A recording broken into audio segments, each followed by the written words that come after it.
don't see on TV. The cash is real. The stakes are high. They bet big. They win big. They lose big. High stakes live action poker. Live at the bike. Watch it live on the web or play it if you dare at the Bicycle Casino right here in Los Angeles. Hello, everyone, and welcome to Live at the Bike, brought to you by the Bicycle Casino in Los Angeles, California, the first and only webcast of real action cash game poker. My name is Bart Hanson. I'm here with Dave Tuckman, straight from England, going with the David Beckham look, huh? Yeah, exactly. It works for him. I figured give it a shot. Yeah, and of course, tonight is Monday, which means it's limit night. We're going to be doing 2040 limit hold'em. So let's do it. Let's get to the action and let's go to the table. Yeah, let's do that. Start by introducing the players. I tell you, I am absolutely itching to get back to the felt. A week away from the felt, I swear. Well, there we go. Seat 1, we've got Patty. And, well, you know what? Right away, she has 3 bets, and that is pretty much Patty in a nutshell. Seat 2, we've got Fred. And Fred's a little more ABC. Seat 3, we've got Nader. Nader also, he plays a little bit of everything, doesn't he? He plays a little no limit, plays a little limit. Seat 4, we've got Joe Wynn, and limit hold'em is really his bread and butter. We've seen him lose a lot of money in no limit, so let's see how he does tonight. Seat 5, we've got Garland, and I know he's at 2+2, or what's his name on 2+2? Garland. Is it? Okay, Garland. I think so. And you know, last time actually he was down on the show, he had a little bit of bad luck, obviously playing no limit. Hopefully he'll have better luck for himself tonight. Right. Seat 6, we've got good old Jay. And do I have this right? We're actually playing limit hold'em. Yeah, we're playing Jay's limit in the game. hold'em, and he's in the game. Yep. Wow. Okay. Yep. This could be interesting. Seat 7, we've got Sean, and Sean is a prop here actually, and she's one of the tightest players. Yeah. When we talk about tight players, we always refer to Sean. I'm really actually looking forward to seeing how she plays. This is going to be our first opportunity to see her cards. I mean, she might play 4 hands and 3 out. Right? Seat 8, we've got Julie. Yep, there's and, Julie. Yep, Julie's a local player and look here. who's in seat 9, Dave. Looks like a little angel there. Wow. It's Mo, and this game is a great game. You've got Jay and Mo in the game. Mo does not play a lot of limit hold'em, so this is going to be pretty fun stuff. Wow. Oh, I guess this is one of those games where you really can sit here and wait and win 1 pot an hour and make money. Pretty much pretty solid ABC for this type of lineup is going to win you money. Now, the button's going to be over there, seat 3 to Nader, and we're going to get into our first hand of the night. And I assume over the course of the night you will tell us about your English excursions and such. Yeah, I wish I could. I mean, did you guys miss me? Oh, I missed you. Did you? Good. Yeah. Now, it looks like Jay is raised under the gun. We're going to need to see his cards over there in seat 6. Mo is 3-bet. We can only see one of Mo's cards. And Mo's got a jack. He's 3-betting with 1 jack. Ace-jack. Ace-jack offsuit. And Jay brought it in with Queen-10 offsuit. Well, Mo is raising the player here. Yep. And here comes the flop. Queen-5-8 with 2 clubs, and Jay's got top pair. It gets checked to Mo, and he's going to bet. And look at this. Jay's going to make the check raise on the flop, and Mo calls. The turn's a king. Well, Mo's got more outs now. He's going to need he needs Jay to make 2 pair. And but Jay has the only club in the hand, and here we go to the river, and the river's a club, and Jay has the best hand, and he comes out and he bets with the 10 of clubs. Wow. And it's funny, in no limit, Mo could sense the weakness, and Mo might be able to raise him out. Right. But you can't do much in limit. Can't do that here. in limit. It's only an extra bet. Yeah. And Mo's going to fold. Now, I actually like the way that Mo played that 3-flop. I mean, Jay, who's going to probably be raising with a wide variety of hands, you got a 3-bet as opposed to just cold calling there with ace-jack offsuit. Definitely. Ace-jack offsuit. 3-bet or fold, and they're probably not going to fold to exactly. Jay's Ace-jack offsuit is rarely just a calling hand, especially in limit hold'em. Button's going to move over there to Joe in seat number 6. We've got some great celebrities in the house tonight. I know the World Poker Tour LA Poker Classic is going on right now. We've got Ron Rose at the Bicycle Casino. Ron Rose really came onto the scene in 2000. I think he had 2 final tables in the World Poker Tour that inaugural season. Of course, if you want to keep the show interactive, you can email us at liveatthebike.com. Questions, comments, suggestions. You can also follow a live thread that's started on the internet. Go to 2plus2.com, spelled out. Click on forums. Tournament Poker, World Poker Tour, etc. Official Live at the Bike thread for February 20th. 2040 limit hold'em. And Mo has made a raise here with Queen-4 of diamonds. And Jay is called. Again, we cannot see Jay's hand in seat 6. The flop comes ace-10 deuce here. Mo's going to bet here, and he's going to take it down. We didn't see there what Jay had. Sounded like we just had an earthquake in here, Dave. Yeah, a little bit of Southern California tremor going on. Yeah. So Mo mixing it up. I got to tell you, it was really nice getting out of Southern California. It's been so hot here. I know the last week actually wasn't that hot while I wasn't here, but it was so hot I was like itching for some like snow and some winter weather. Of February.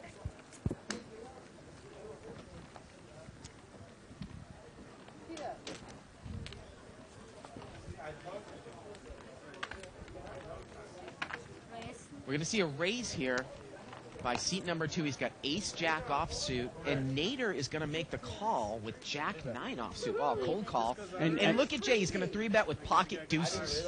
Wow. And Sean has called 3-bets in the big blind with a gap-suited connector. That's a shock. Well, I mean, she figures her hand is probably live, which it is. Suited. Mo is not in the hand. We're going to see 4-way action here times 3 bets, which means it's a $240 pot already. Here we go to the flop. Jay, the original 3-better in the blind. Queen 3-10. Well, you know what? Jay still has the best. Actually, no, Sean's got the best hand here, believe it or not. Pair of threes, and she comes out and she bets. What? Seat number 2 makes the call, Fred with a gut shot, and Nader's going to raise with an open-ended straight draw. Yeah, he's raising. It's a common limit play to raise in position with a draw. He can then take the free card in the turn. Sean calls, and Sean does not have a flush draw. She just has bottom pair. Look at this, the turn's 5, Dave, and she makes 2 pair. She checks. Oh, and Nader does not take the free card. Nader doesn't take the card, and Sean's going to check raise him. Oh. Wow, I mean, the whole purpose of raising there is to take a free card. Well, you and can't expect... He's going to pay the maximum for his draw. He's going to Yeah. need to catch here a king or an 8. And here we go to the river. And the river's an 8.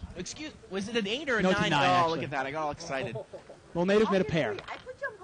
And actually, I went check there at the end. I think Sean was a little scared. Scared of what? I don't know. She sometimes shuts down on the river, and she had 2 pair there. I mean, I guess she's scared of King Jack. King Jack makes it straight. I don't know. I'm a big fan of betting. I'm a big fan of betting in limit hold'em. There was a backdoor flush out there as well, but limit hold'em, I think you can bet that, get paid off more often than not. Dave, I've never done this, but I just, Sean and I have this thing. Yeah. I just almost want to go out there and start making fun of her, because I'm going to say, you called 3-5 of spades for 3 bets? Yeah, we'll talk about that later, that one. The way the hand was played, though, now if Nader had taken the free card on the turn, I'd be more scared of, say, King Jack there.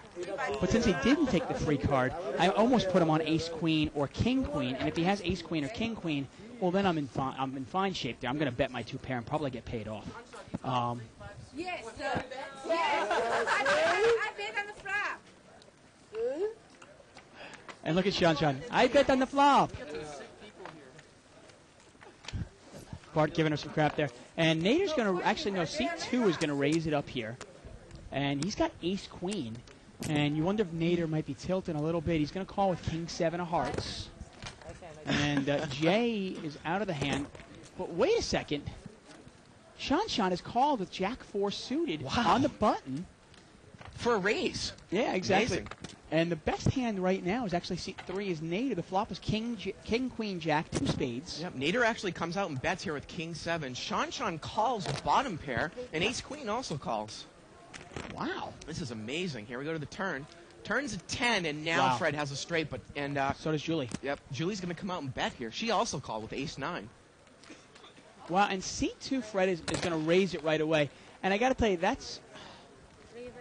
And she's going to re-raise here. Yeah, you know what? If you're Fred there, do you really re-raise? Do you really even raise it there with the ace there? You have no draw to a flush. And you almost want to keep the players in behind you. If somebody has a flush draw, they're going to call you anyway. Yeah, but wouldn't you want to... And then the river's an 8, and this one's going to get chopped up. Play a little devil's advocate with you, Dave. I would raise there because you would want to make the flush draw pay to get there with spades. I suppose, okay. Yeah. Unless somebody has the ace-high flush draw. Well, then you're really screwed. I think you raise once. If you get 3-bet, then you just shut down. Right, okay. I mean, and you chop it up. But I don't mind that raise there with the straight. I mean, I'm only worried that, who's going to call you? It's only somebody with an ace, obviously. And if somebody's got... You don't think someone will call you with the flush draw? Yeah, I suppose they probably would. You're right. I mean, even if, oftentimes, even at this level, we talk about players really don't play. The average player doesn't play limit hold'em all that well. No, you're right. I mean, you might even get called. Your raise might even get called by 2 pair. Yeah. Button's going to move over there to Sean. Amazing. Jack 4 of diamonds. I told you before the show came in, I'm going to love to see. Now, I don't know, because I think some players come on Live at the Bike and they intentionally mix it up where they're not really playing the way that they do. Well, we'll see. We'll see how she plays. She hits 2 pair there. Now, Nader obviously really made a mistake there by checking the turn. Wow, look at this. It's Marcy coming into the game here in seat 9. You know what? Marcy gets a bad rap. I love Marcy. Yeah. She's great for the game. She's great for the casino. Sometimes she gets a little emotional, Dave. A little emotional. But don't we all? Good word for it. Yeah. Button's going to move over here to seat number 8.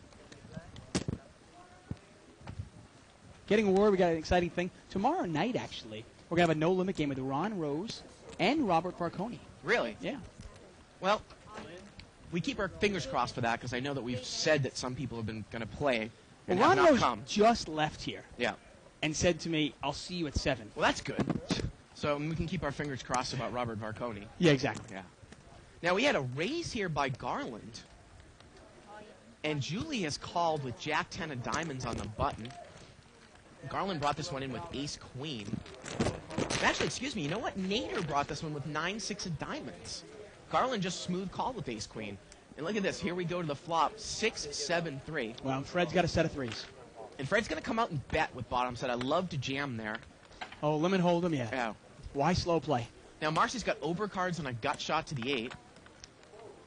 And actually, Nader is all in. He raised all in, and Garland's going to take one off. But as you can see, he's, in essence, drawing dead here with Ace-Queen. Oh, and the turn's a 3, and now Fred's got quads. Yeah. Julie picks up a flush draw on the button. Yeah, Nader has the same flush draw here. And it gets checked around. Oh, man. If you're Fred, why wouldn't you bet the turn? Yeah, dude? and now nobody's made anything. It just doesn't make any sense. The And now thing- he's going to come out and bet. Especially at a table like this. Yeah. Marcy would have called on the turn. God. Julie would have called on the turn. Nader was all in anyway, but Nader would have called if he had chips. And now nobody calls. And he shows quads and takes it down. Limit hold'em. I don't understand people who think that that's a slow play move there on the turn, Dave. That's an automatic bet, and that's 2 or 3 bets lost right there. Yeah, it's Absolutely. huge. Yeah. Limit hold'em, it's like leave the tricks at home. Oh, God. Leave the tricky play at home. Play it straightforward. Bet when you have it. I mean, once in a while, if you're playing against a really tricky player, you can afford to mix it up a little. But once the pot is big, then you pretty much never slow play. I mean, you've got 2 bets cold, Dave, by 5 people, and then you bet the flop and you got called. I mean, we're talking about you've got 15 small bets in there. You can put a big double-sized bet there on the turn. I'm Especially surprised. in a 20-40 game in California, this game notwithstanding, you don't have to play it tricky. Marcy's got pocket kings, and she's in the small blind with seat number 1. Now, Marcy's the type of player, if she loses with pocket kings, she could go on tilt a little bit. She will give the dealer a devil's eye. And Marcy's going to raise. Now, range, obviously, it's $40 pre-flop here. Look at Jay. He limped in with 7 deuce of spades. And Sean had limped in with 6-8 of diamonds. She's going to call. Wow. And Mo's got 6-4 spades. And wait a minute. Mo made a 3-bet on the button. And Marcy capped it. You know, the funny thing is, Mo probably thinks, oh, this is limit hold'em. My cards are probably really live. Right. But look what's out there. Right. So we're going to see 4 bets. Mo's in terrible shape. 16 small pots here pre-flop. 16 small bets here. I mean, we've got about a $320 pot going pre-flop. And here we go. 10-3-3. Well, Marcy's good so far. Oh, that's a great flop for her here. Yeah. Obviously, the board pairing, somebody would need some sort of a miracle. Now, is Jay going to take one off with 7 deuce of spades? Yes, he is. He does. And Mo calls with the backdoor flush draw. Wow. This would be brutal. Yeah, I can't see this happening. Yeah. Well. Turns of 5. Mo's got a straight draw now. Marcy's going to bet again. Jay's out of there. And Mo's going to raise, but Mo's got to realize that raise is not going to do anything. Does he know Marcy? Yeah, I guess not. Mo's going to need a lot of help. He needs a deuce or a 7. Oh, and the river's a 3, and Marcy's good now. Mo's going to bet. Marcy's going to call, and Marcy's going to win a big hand here with king. With threes full of kings. Yeah. Look at Mo. Ace high good. How about 6 high? Is 6 high good? Yeah. Mo, obviously, it's your best 5-card hand, so Mo had 3 threes, 10-6. And again, as we often talk about, against a player, Dave, that is a really good player, that's crafty, that's paying attention to the game, you know, I might lay down kings to a raise against a certain type of player in a certain type of situation. 99% of the players that play Limit Hold'em in recreational, they're not going to lay an pair down. You have no fold equity by raising on the turn if you mow there. Almost zero, exactly. If you know that Marcy has an overpair, which it would scream to overpair. Yeah, to me. I mean, it's one of the biggest problems with my limit game recently is I've been playing so much no limit lately that I've been trying to make too many tricks and too many plays out of instead of just playing at ABC. When Jay's got pocket kings, he's going to raise. Going around here. And look at this. Julie's going to 3-bet with ace-deuce of spades, perhaps playing the player. You know, you wonder, is ace-deuce of spades a 3-bet hand? Well, maybe against Jay, right? Oh, yeah. You know? Jay's going to cap it, the blind call with ace-rag. And we're going to see it capped once again 3 ways. I mean, this is a great, look at crazy game. I mean, we're basically playing at 80. Right. 160 game here. Jack 4 deuce. Jay's good here. Now, Julie's got a pair. She's got bottom pair here. She absolutely. And Jay's going to bet, and Julie's going to raise. Let's see if Jay jams it right now. And is Nader folded? And Jay's 3-bet, and I love the way that Jay's played this hand. The only thing that's going to hurt him is a deuce here. Yeah, obviously. And I guess one of the 2 remaining aces. Right. Here we go to the turn. Turn's a 7. Jay's still good. And look at Jay said, I know an ace is coming. I know an ace is coming. He makes a bet and a call here. We're talking about 22 small bets on the river's a king, and Jay makes 3 kings. He bets again, and I don't think Julie can make this call. Look at this, but she's going to call with a pair of deuces. Yeah, now this is one of the points. I want to just throw this at everybody. Leave this on the board for 1 second. Yeah. Oftentimes people will say, well, let's say somebody had ace-jack there, and they're betting the entire way. And then the river comes out a king, and they go, well, I'm going to check it now because I can't get called by a worse hand, can I? Right. Because if you look at the board there, it's 2 clubs, and you figure if somebody missed the clubs, they're not going to pay you off. You cannot give people credit for what you think they might have every single time. Right. Because you look in this case here, Julie paid off the entire way with bottom pair. Right. Thank you very much, Isaac. Unbelievable. And we've seen it all the time, people paying off with ace high. Yep. John E. here on the 2+2 board said, how did the kill Bart tourney go? Actually, the kill Bart tourney did not go on, Dave. I think we priced it up a little bit too high. We did not get the minimum amount of entries. We're probably going to make it a $10 tournament a week from Sunday. March 5th is the plan. $50, I don't know whose idea that was, $50 with rebuys, but that's a giant tournament in terms of internet. Well, with rebuys, it's a very big tournament, yeah. Now, Sean's got ace-king, and she has made the raise. She's raised it up. 7. And Mo smooth calls with ace-6 of hearts. Now, the funny thing is, I think Mo is donking it up here because he wouldn't call a raise no limit with ace-6 of hearts. No, I played 20-40 limit with Mo. Yeah. Mo has no clue how to play limit hold'em anymore. Really? He doesn't. Look at this. Sean's flop top. Sean's flop top 2. And is Mo going to get himself into trouble? Yeah, the board is ace-king 5, 2 diamonds. Yeah. And Jay's going to come out and bet with the diamond draw. And look at this. Sean raises, and Mo's going to 3-bet. But Mo should probably just fold that hand to a raise by Sean. Yeah. Sean's going to cap it, and Mo's got to know that he's done.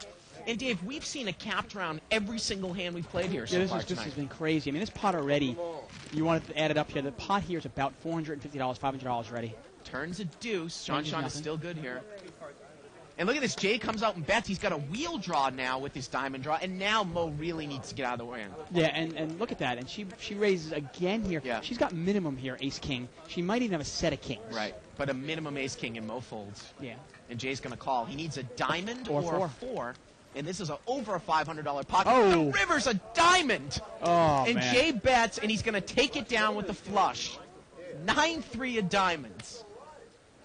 Now, just out of curiosity, I know limit hold'em, you never want to make a big laydown. I know it's not the way to make money is big laydowns. Yeah. But Jay keeps betting. Then on the river, he bets another time there. Can your ace-king still be good there? I don't think there's any possible way that you can lay that down. No, okay.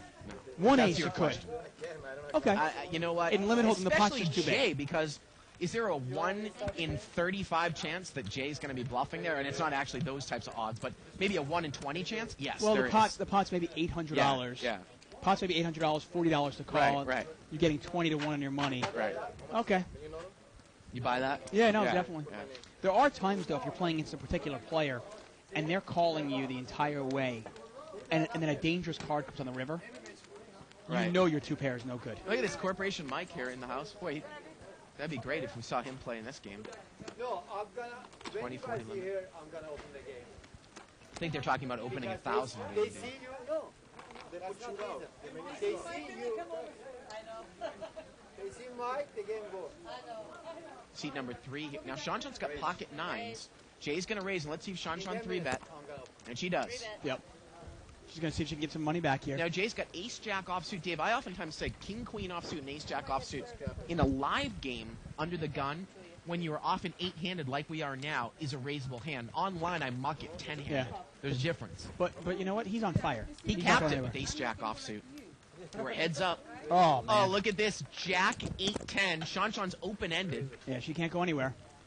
Jay bets. Shanshan raises. Jay 3-bets, and I think Shanshan capped it. Wow. Wow, here we go to the turn. Turns a 6. Jay is still good here with ace-jack. And he bets again Yep. and she calls. Betting a call here. Well, she's... And She here we is go to the paying river. the maximum. Oh, she's got the straight. Queen on the river. Yep. And he bets, and she raises. Now, in this case, against Shanshan, I might lay down ace-jack here. Yeah. Yeah. But he's going to pay her off. I mean, what can you beat? A little bit of bad medicine. She's going to get some of it back. And each pot we've had so far has been at least $500. Oh, yeah, that's one of the things I say in this game. I go, you can win one pot an hour in a game that's this lively. Right. And call me crazy, but I don't love these kind of games. Do you? Well, these are wild games. Usually the 20 game is not as wild as this. Sometimes the 30 game here will get like this, though. Right. Yeah. But, I mean, your swings are huge. Oh, man. I mean, you can easily lose 2 racks. Well, because the thing is that if you're playing premium hands, and let's say you get a string of cold cards, and you play, say, 4 hands in an hour, and you lose 3 or all of them, you're talking about losing $1,000 easy. Well, you think about it. You lose that hand. Let's say you have ace-king there, like Right. Shanshan did, Right. and you lose to a river diamond. And then the next time you pick up, you get ace-jack like Jay did, and you lose that also. Well, suddenly that's probably a rack and a half right there. Yeah.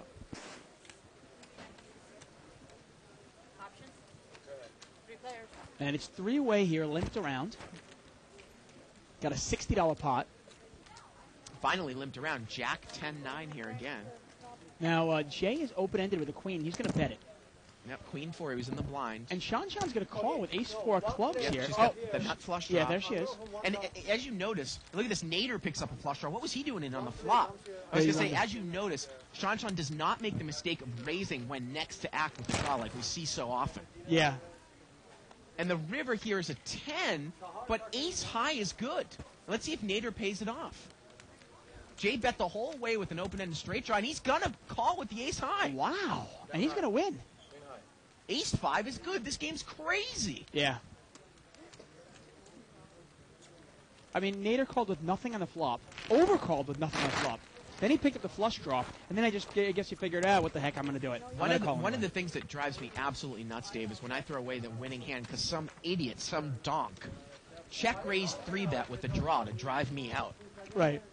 You know, it was like, you kinda why wonder, would you do that? It doesn't make any sense. Yeah. Yeah. Now, sometimes when I have an overcard to the board, Right. as well as a draw, sometimes I will raise because I think maybe my overcard is good, or if that player is bluffing, like in this case, Jay was bluffing.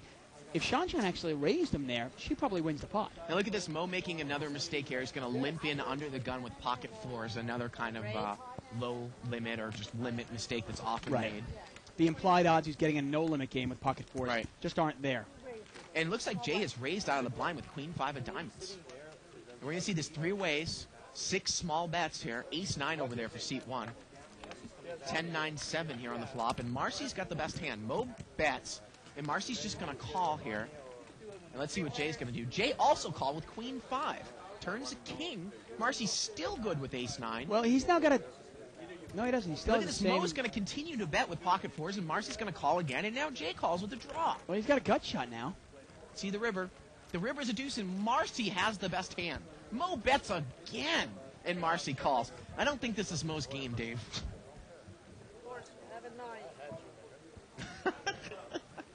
Yeah, and look at him. He's grabbing a rack already. Listen, I had enough of this game. I can't bluff anybody out. And this is a great game. Are you kidding me? Yeah, no, this game is great. Yeah. Look at Garland. Look, Garland's just going, can I have a hand, please? No, I don't mind the game like this. You just got to realize that sometimes, the variance and your stack can really go up and down very quickly. Yeah. This is unbelievable. Again, you can email us at liveatthebike.com. Dave, that bluff poll is still up. We haven't talked about it in about a week, but you can go to bluffmagazine.com/reader's choice and vote for Dave and Mark. Best commentary and best show. Yeah, you can also vote for Bart and Dave. And if you don't know how to get there, go to liveatthebike.com. On the left-hand side, there's a vote for Bart and Dave, and that link will take you there. New Kinda things cool. at the LAPokerScene.com. Are you ready to play one-on-one? Go to the LA Poker Scene and play in their special heads-up match tournaments. You can learn how to play in this type of situation for as little as $2 risk or up to $100, with a great opportunity to learn the nuances of heads-up action. That's great. Check it out. And if you're curious of how to play heads up, by the way, you can actually go to the archives. We've got some great heads up, no limit action. Numerous times we've done it, heads up, no limit action. You can check it out. I don't think you can see that anywhere else in the world, except for our archives. Now, Jay is 3-bet here on the button. We can't see what he has over there in seat 6. Fred brought it in for a raise with pocket 5s. There's just 2 players. 10-7-6 here. Well, Fred's still got a pair of 5s here. Moa's hitting nothing. And that's actually, no, Mo's not in the hand. It's Jay with Queen 10 of clubs, and he raised on the button here. And he takes it down. And Fred folds. He actually Jay's flopped gonna the take best it down. hand and takes it down. Yep. And look at Garland. He's going to try to get position on Jay. He's moving over to seat 9. Not a bad move. No, definitely not. Yep. I don't mind being behind Sean and Jay there, because you know if Sean's in the pot, she usually has something. Right.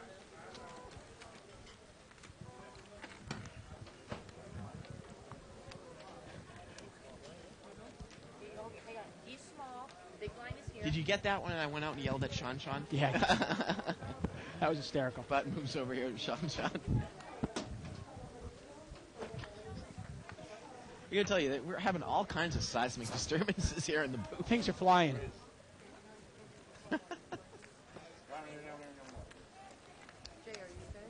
And we have a raise here by Jay with Ace King of Diamonds. And Marcy's going to call with King Deuce, Dave, in the blind.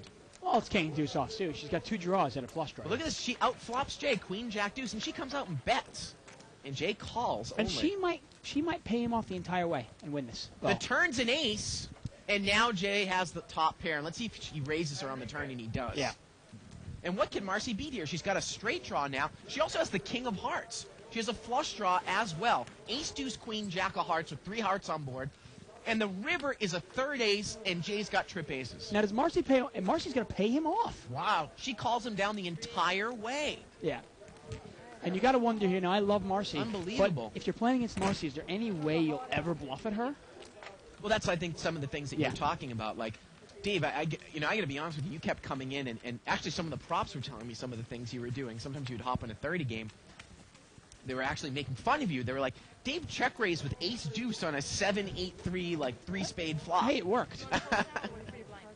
No, honestly, I was actually telling people, my bread and butter actually was limit hold'em for about Right. a year and a half, and I was making really good money playing that. And then I played predominantly no limit hold'em, and playing so much no limit hold'em definitely hurt my limit hold'em play. Definitely have to admit that. Buttons over there in Garland's hand in seat number 9. But I will say, the more no limit I play, it's not even close which game is better. New player in seat 5, Irvan.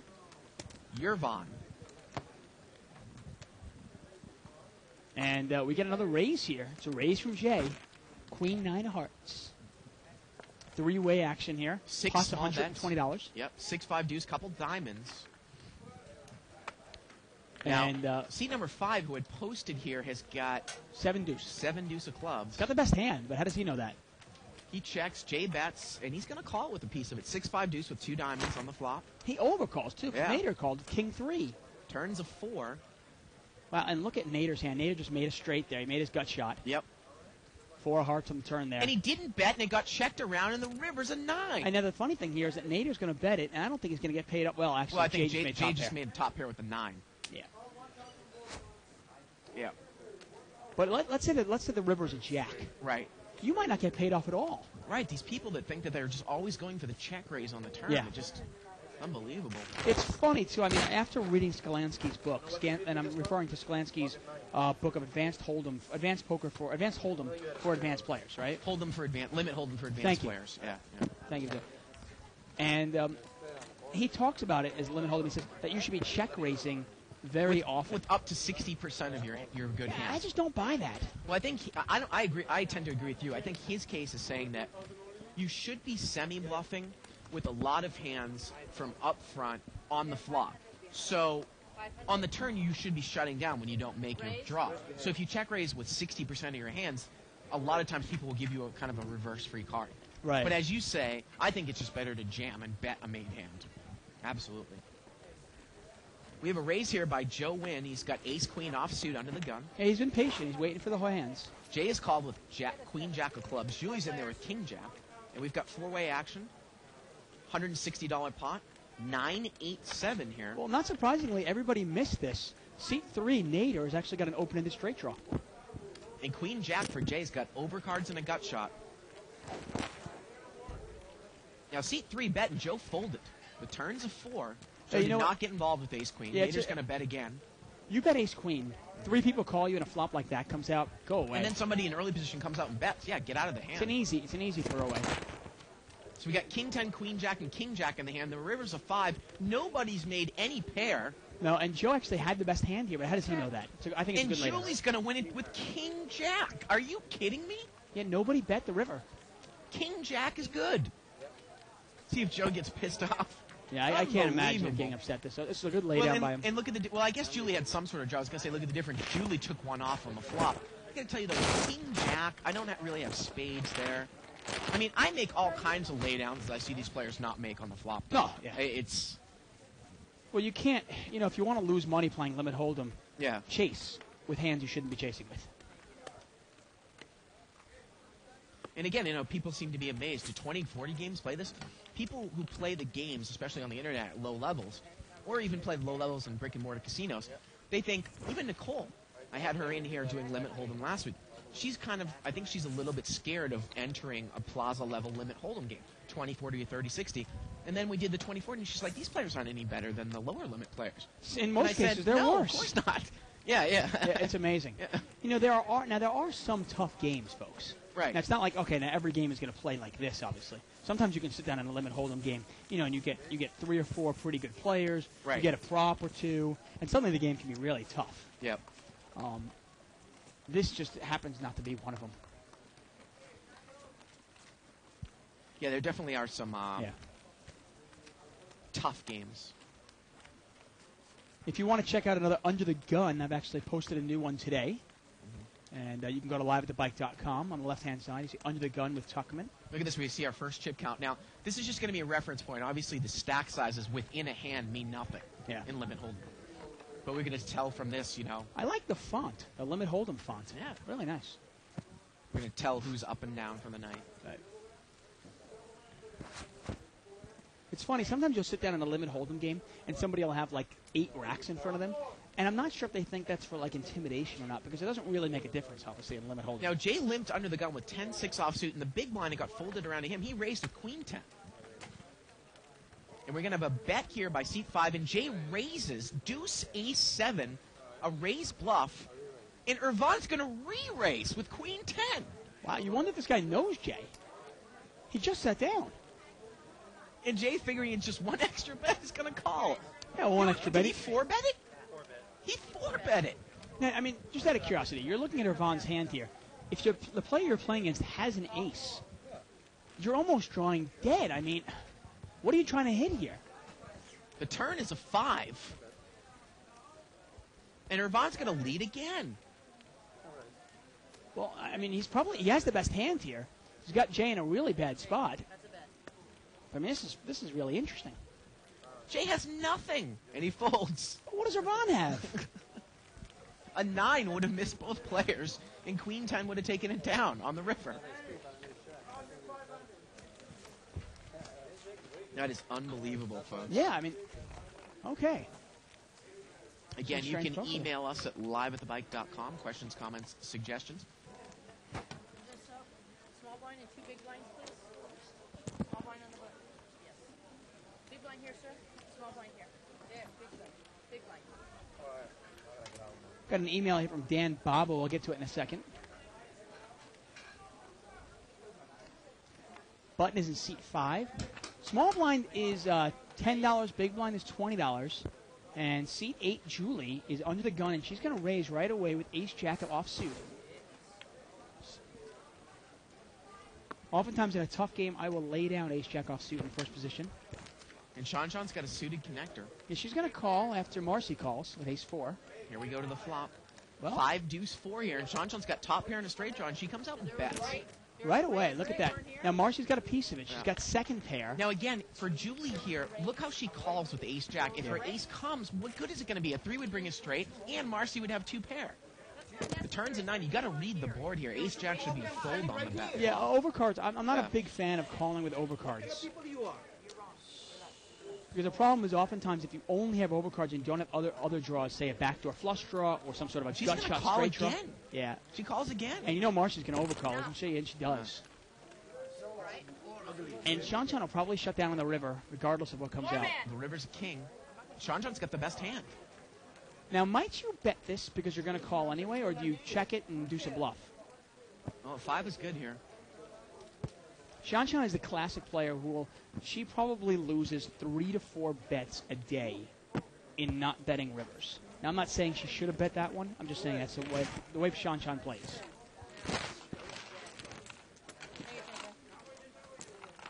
She's going to take it down there. Obviously, she couldn't have really beaten anybody else with a 5. Her 6 was pretty low. So did you read this email, Dave? I did, actually. Hey, Bart and Dave, what do you guys think? And this is an email from Dan Baba. Dan Baba. Hey, guys, what do you guys think about the 2 douchebags from Virginia who are trying to pass a bill that will try to eliminate online gambling in the U.S.? Says, what do you guys think of the chances of this bill passing? You know, I've actually talked to some people about that. I just don't understand how they can possibly think that they can make a law against something they know that they can't enforce. Well, that's that. That's the thing. Yeah. To make a law against something that you can't properly adjudicate, right, just doesn't make any sense. Yeah. We got a raise here by seat 5 with pocket jacks. I also happen to think that the demand for online poker is such that I don't think the people will let it happen. Right.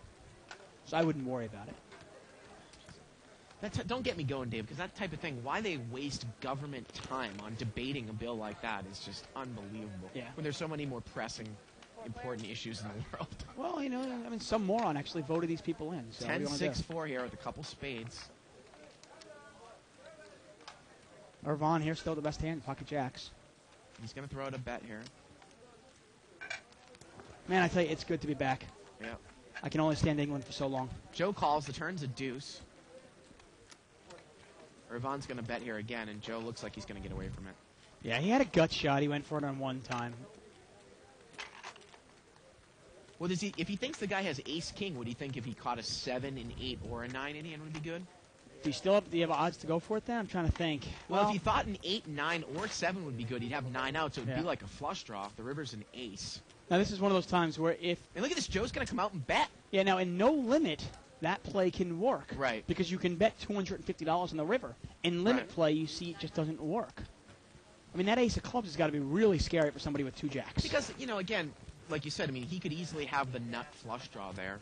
Easily. Yeah. Which one do you have the? Because she asked for it also, so whoever has table seniority. And email here from EG. He says, I'm not sure these are the type of people that you want to put moves on. I figured Hold'em for advanced players was for playing against advanced players, not stations. But Dave, how often do you run across a game in the mid-levels that are full of experts? Never. No, yeah. Like once a month if I play every day. Yeah, the interesting thing is actually, if you read Sklansky's book and you're familiar with it, and I've read it numerous times, because it's a great book. But he actually talks about playing with players that are too loose, players playing that maniacs. Right. He talks about playing with all different players. Sean's got ace-king, and looks like Jay left the table. Yeah, he's had enough of this limit stuff, huh? Marcy's going to call here, 10-5 of diamonds in the small blind. And we're going to see several callers. So we're going to see 4-way action against Sean, the tightest players on the table's raise. 8 small bets in the pot. She hits top pair. But Marcy's got trip 5s. Yep, Marcy's got trip 5s. And Marcy comes out and bets. That's amazing. Love it. Yeah. And you imagine when all these people call. And what is Nader's calling with king 8 of It's spades? a great bet here because you get the raise from Sean, and now she gets the 3-bet it. Right. And now that Nader's in there, Right. he might get stuck in. No, he doesn't. Oftentimes in limit I'm hold'em, we see amazed by what we see people calling that one small bet with. Yeah, King eight of oftentimes- spades. But oftentimes, oh wow, Oh, look wow, at the that. turn's an ace, and Sean's got a full house. And Marcy might get sick. Now, in this case, can you lay it down? She could catch the case 5 here to win. Here we go to the river. The river's a queen. Wow. And she's going to pay off the entire way. Yeah. And she's paying off Sean's pretty sure. Yeah, look, she's disgusted.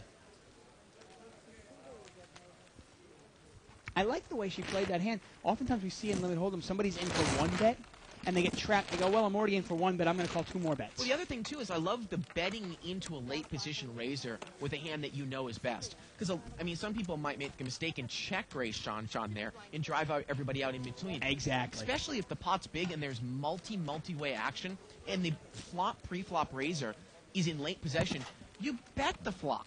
And if you make a huge hand on the turn, you bet the turn as well. And just to illustrate what Bart's saying there, if you think about it at home, if Marcy checks that, and then everybody else checks it to the razor, like Right. everybody always does. Right. Sean bets. Now Marcy's going to raise it, and then the players in between are going to throw it away because they're not in the pot at all. Right. By betting it, she gets extra money in there, plus an extra bet from Sean. And she had Sean, in great shape there. 7-way action here, limped around. 6 players. Or, well, 6-way action.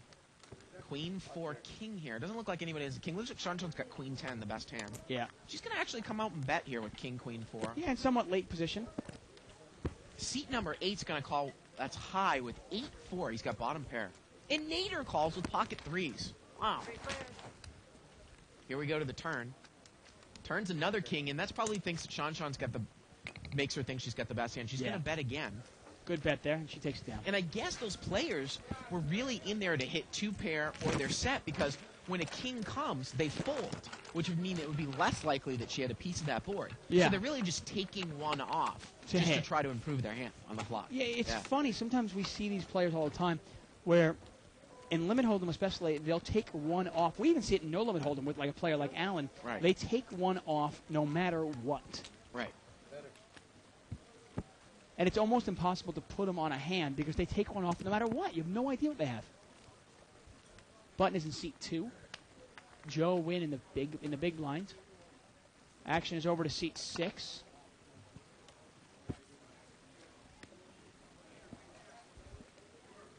New player in seat 8. His name is Han.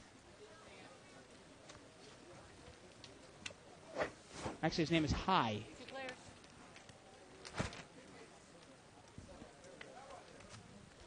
Three-way action here. Ace 10-3, all diamonds. We got ace 4 here for Garland. And he's going to bet here. And he is going to take it down. Take it down. There it is. So Julia's moved over here to seat 6. Post here on 2+2 from Passive Caller. He says, Hold'em poker for advanced players was written before the loose poker game era and assumes a sort of average-ish player, not a goofball low-limit type. But the funny thing about that is, of all the players that I know and some of the props have played Limit Hold'em for, say, 20, 25 years, they tell me that the games are harder now than they've ever been. 10, 15 years ago, even the good players had no idea how to play Hold'em. So I don't Right. really know, you know. Yeah, it's interesting. I mean, as far as I'm concerned, I mean, I love to play in a game with, like, 2 Sean's, somebody like Joe Wynn, because I have more of an idea of where they're at. And then I'd like, say, one Marcy or somebody like that in the game. Raised here by seat 2 and a 3-bet by the blind with pocket kings. 6-4-3, and the blind's going to bet with his overpair. Ace-queen folds, but Joe calls with 7-9. Turns a 6. And Joe's going to bet here. And seat 5 is going to call. Joe's trying to represent a 6. Joe's a mover and a shaker. And pocket kings is going to call here again. And the river here is an 8, but that is not going to do anything. Joe has nothing, right? No, yeah, exactly. Yeah. He's now got a flush draw, and he's now got a Right. straight draw, but obviously all the cards are out. I don't really know what Joe's trying to accomplish. I mean, he got a gut shot to the 5 Yeah, there. I mean, he's been playing so patient for the first Right. 30 minutes, and you're wondering why he's trying to make moves on this guy. It's just obviously not working. I can understand the point of passive callers making that sometimes this 20 game does play like a small stakes game. It sometimes does play like a 3-6 game.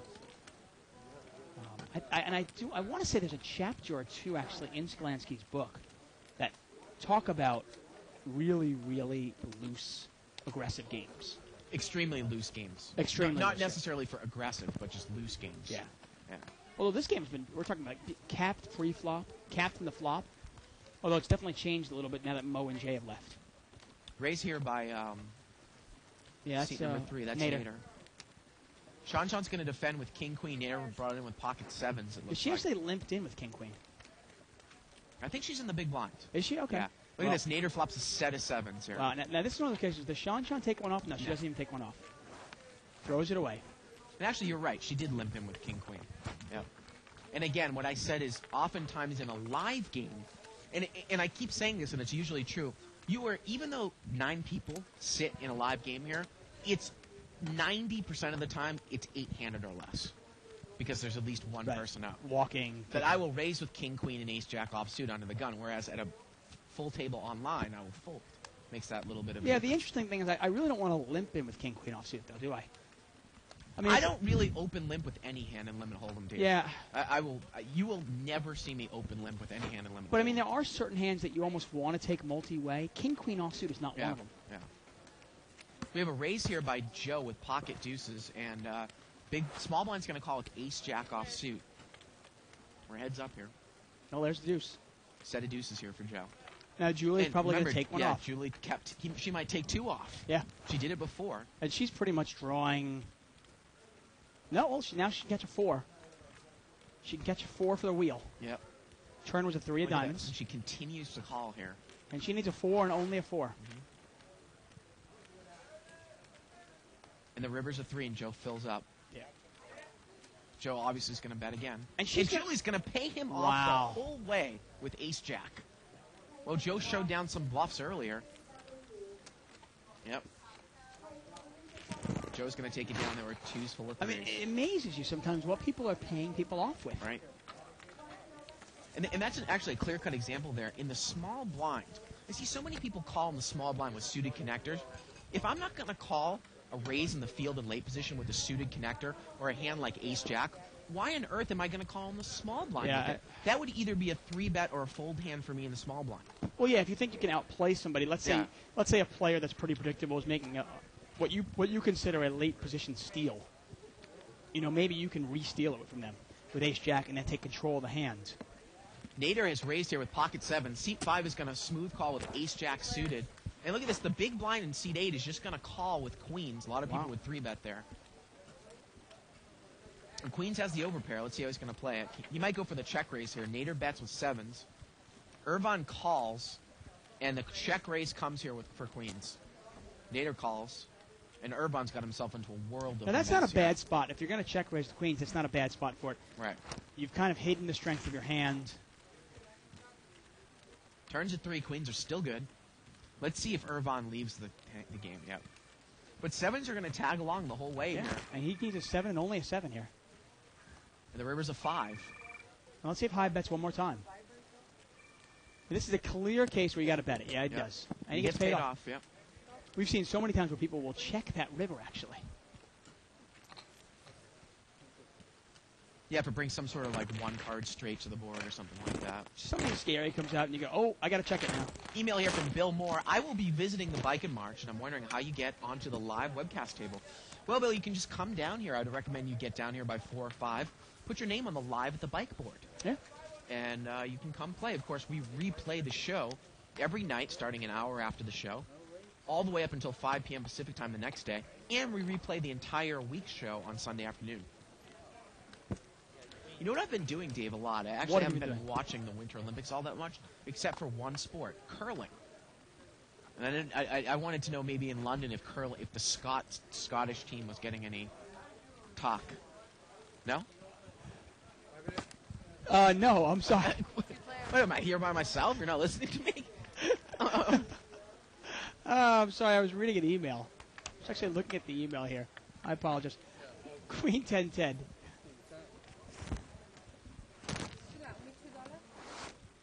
So no curling in England? I didn't see any curling.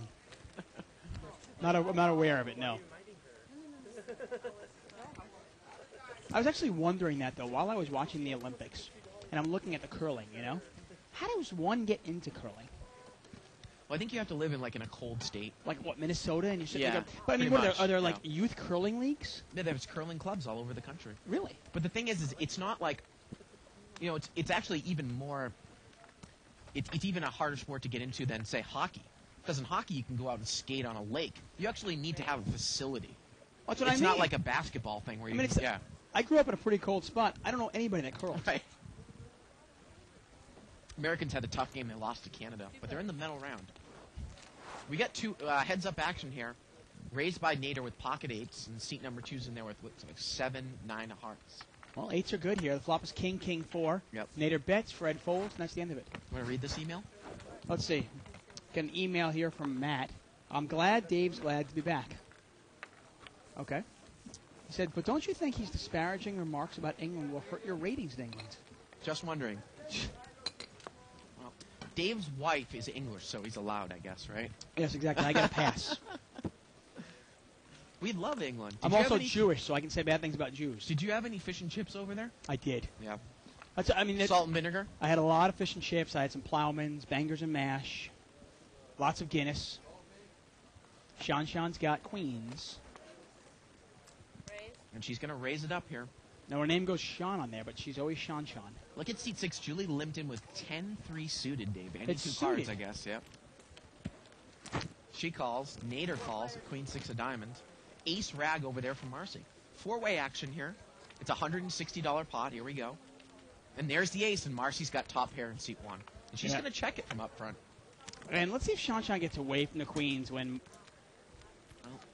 Hey, the problem with Marcy, though, you never know what Marcy has here. She could be calling you with a 9.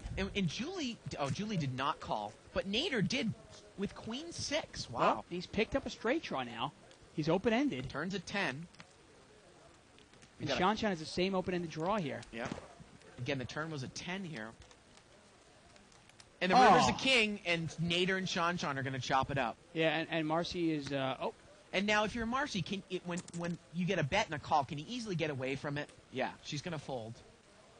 She does fold. Wow. Okay. And they're going to chop and that Sean one up. correctly just called there. I mean, that's the type of thing when you look at Nader, you're like, it's almost like Mike saying to Alan, what did you call the flop with? Yeah, you wonder. You Yeah, look yeah. at it, you go, what did you call with? But hey, Right. he But got it worked there. out for him. Now, I like Sean just smooth call there on the river, trying to keep Marcy in there. But even Marcy threw that away. Give her some credit. Well played. Once again, we are live at the bike, folks. I'm David Tuckman here with Bart Hansen. We're playing Limit Hold'em. The limits are 20 and 40. That means the blinds are 10 and 20. And the action is hot, folks. Hot and heavy, huh? Yeah, good to be back. Yep. I was away for a week. And obviously, we've got somewhat of a exciting week for us. The World Poker Tour is going on right now, the LA Poker Classic. And I want to say it's actually down to their 6 already. There were 10 at the beginning of the day. Yeah, it was down to 8 before I even got into Yeah. work. So I'm assuming it's probably down to 6 now. The finals is tomorrow, and then the Invitational, which you and I will be in, is on Wednesday. We had a raise here by Julie. And she takes it down. Wow, they everybody folded. And actually, an announcement here, Dave. On Wednesday, we're going to have the 25-50 game, but we're actually not going to have a show because you and I are playing in the Invitational. Right. So Wednesday, we are definitely not having a show. And I guess on Thursday, if we're both still in down to 10, we won't have a show, but most likely one of us will be knocked out. And we get another chip count here. Yeah. Sean in the lead here at You don't even want to 1850. think about that, do you? Yeah. Marcy down to 450. Go. Yep. So let's show the difference here. So Sean's up over $1,000. Wow. Wow. Sean's got some money. And I'll tell you the one thing about Sean, if she's ever here after 6 o'clock at night, that means she's stuck. Right. So again, this is a really big game. You can win and lose money very, very quickly. Limped around here, it looked like, 4 ways. 7-5-3. But obviously, Limit Hold'em, rarely will you see the wins and losses that you see in no Limit Hold'em. Right. Joe came out and bet here with King 8. Fred raised him, and Joe called. Now Fred's got a diamond draw. And Joe's got nothing. Yeah. I mean, Joe didn't really even have a draw, did he? Yeah, sometimes you see people do that, though. I always wonder that if you take a shot at it on the flop and somebody raises you, Yeah. and you've got literally nothing, can you just throw it away right there? I was actually going to joke about, I was like, the Invitational, I think, is at 3 o'clock on Wednesday. 3:30, right? 3:30, something like that. There's a chance we might even have a Wednesday show. Yeah, but we're actually not doing a Wednesday show. Right, I know. I confirmed that with our producer. Actually, I don't think the levels are that much of a crapshoot. No. They Yeah. give you some chips. Yeah. They give you then. Obviously, it's a little bit of a gamble because it's not like they're going to be paying the top 27 spots. Right, You have to right. make the top 6 to make any money in this tournament. So as far as my strategy is going to be concerned, I'm going to be looking to get some chips. Right. I'm not looking to just last. Right.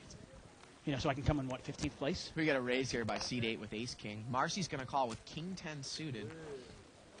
Seat 2 is going to call with 7-5 of spades. We're going to see 1, 2, 3, 4, 5-way action. Times $40. Yep. So it's $200 pot. Ace King, the pre-flop raiser. Yeah, Queen queen. 6-5, couple hearts. Let's see if Ace King is going to check. He's going to bet. Well, nobody has a queen here. Marcy calls. Actually, I'm sorry. Sean's got king, queen, but I don't think she's in there. No, she's not in there. Wow, and Sean actually threw away king, queen. And Fred raised here with bottom pair and got called with 8-6. The turn's an ace, and now High has the best hand, and now he's going to bet. Yeah. And Marcy's going to call. She's got a gut shot. Fred's out of there. And Joe's got middle pair, Yeah, and he's going to call. Wow, he overcalls. Unbelievable. Here we go to the river, and the river's a Oh, jack. my God. And, And look at Marcy hits the gut shot. Unbelievable. And she's going to raise it. Wow. And it's like, you almost want to pay up just to like, what did you have? Right. King 10 is And good. she's going to show the nuts. Oh, Wow. my. Jack on the river. Oh, God. And, we point this out all the time. We say, just because the stakes go up does Right. not mean the players get better. Now, sometimes, obviously, on a whole, as you move up in stakes, you'll face some better players. Right. Because you're not going to see many professionals in a brick-and-mortar casino playing 3-6 hold'em, Right. 2-4 hold'em. Right. So you'll get more professionals in a game that's this high or even higher, obviously. But, oftentimes these players are not better. They just have more money. Button's going to move over here to seat 4. Yeah, runner straight there for Marcy. And that hurts the most, Dave, when you flop, when you're playing really tight and you flop top set. And you lose to some sort of running. Well, you just look at it. On the flop, she had what? She had one overcard to the Right. to the queen, which you don't even know if it's good, and you have backdoor spades. Well, she had one overcard to the queen, and it was dominated because the other guy had ace king. Right, and then the turn comes Yeah. out, and now she's got undercard to the ace. Obviously. Now look at this. Garland's finally picked up a hand, ace queen of spades. He raises, but Irvan in seat 5 in the big Oh. blind. He's going to 3-bet with aces. Now you wonder, is High going to get involved with Jack 10 of spades? Well, the answer is yes. Yep. Seat People 3's love got those- pocket 4s. Yeah, people love Jack 10 of spades, and I imagine Nader's going to be in there as well with 4s. Seat 8 actually capped it with Jack 10 of spades, Dave. Wow, and Garland's going to call. He's going to gamble. Yeah. Yeah, usually ace queen, when somebody caps it, you wonder if you want to get involved, but you never can give anybody credit for anything at this table. Yeah. 4-way action.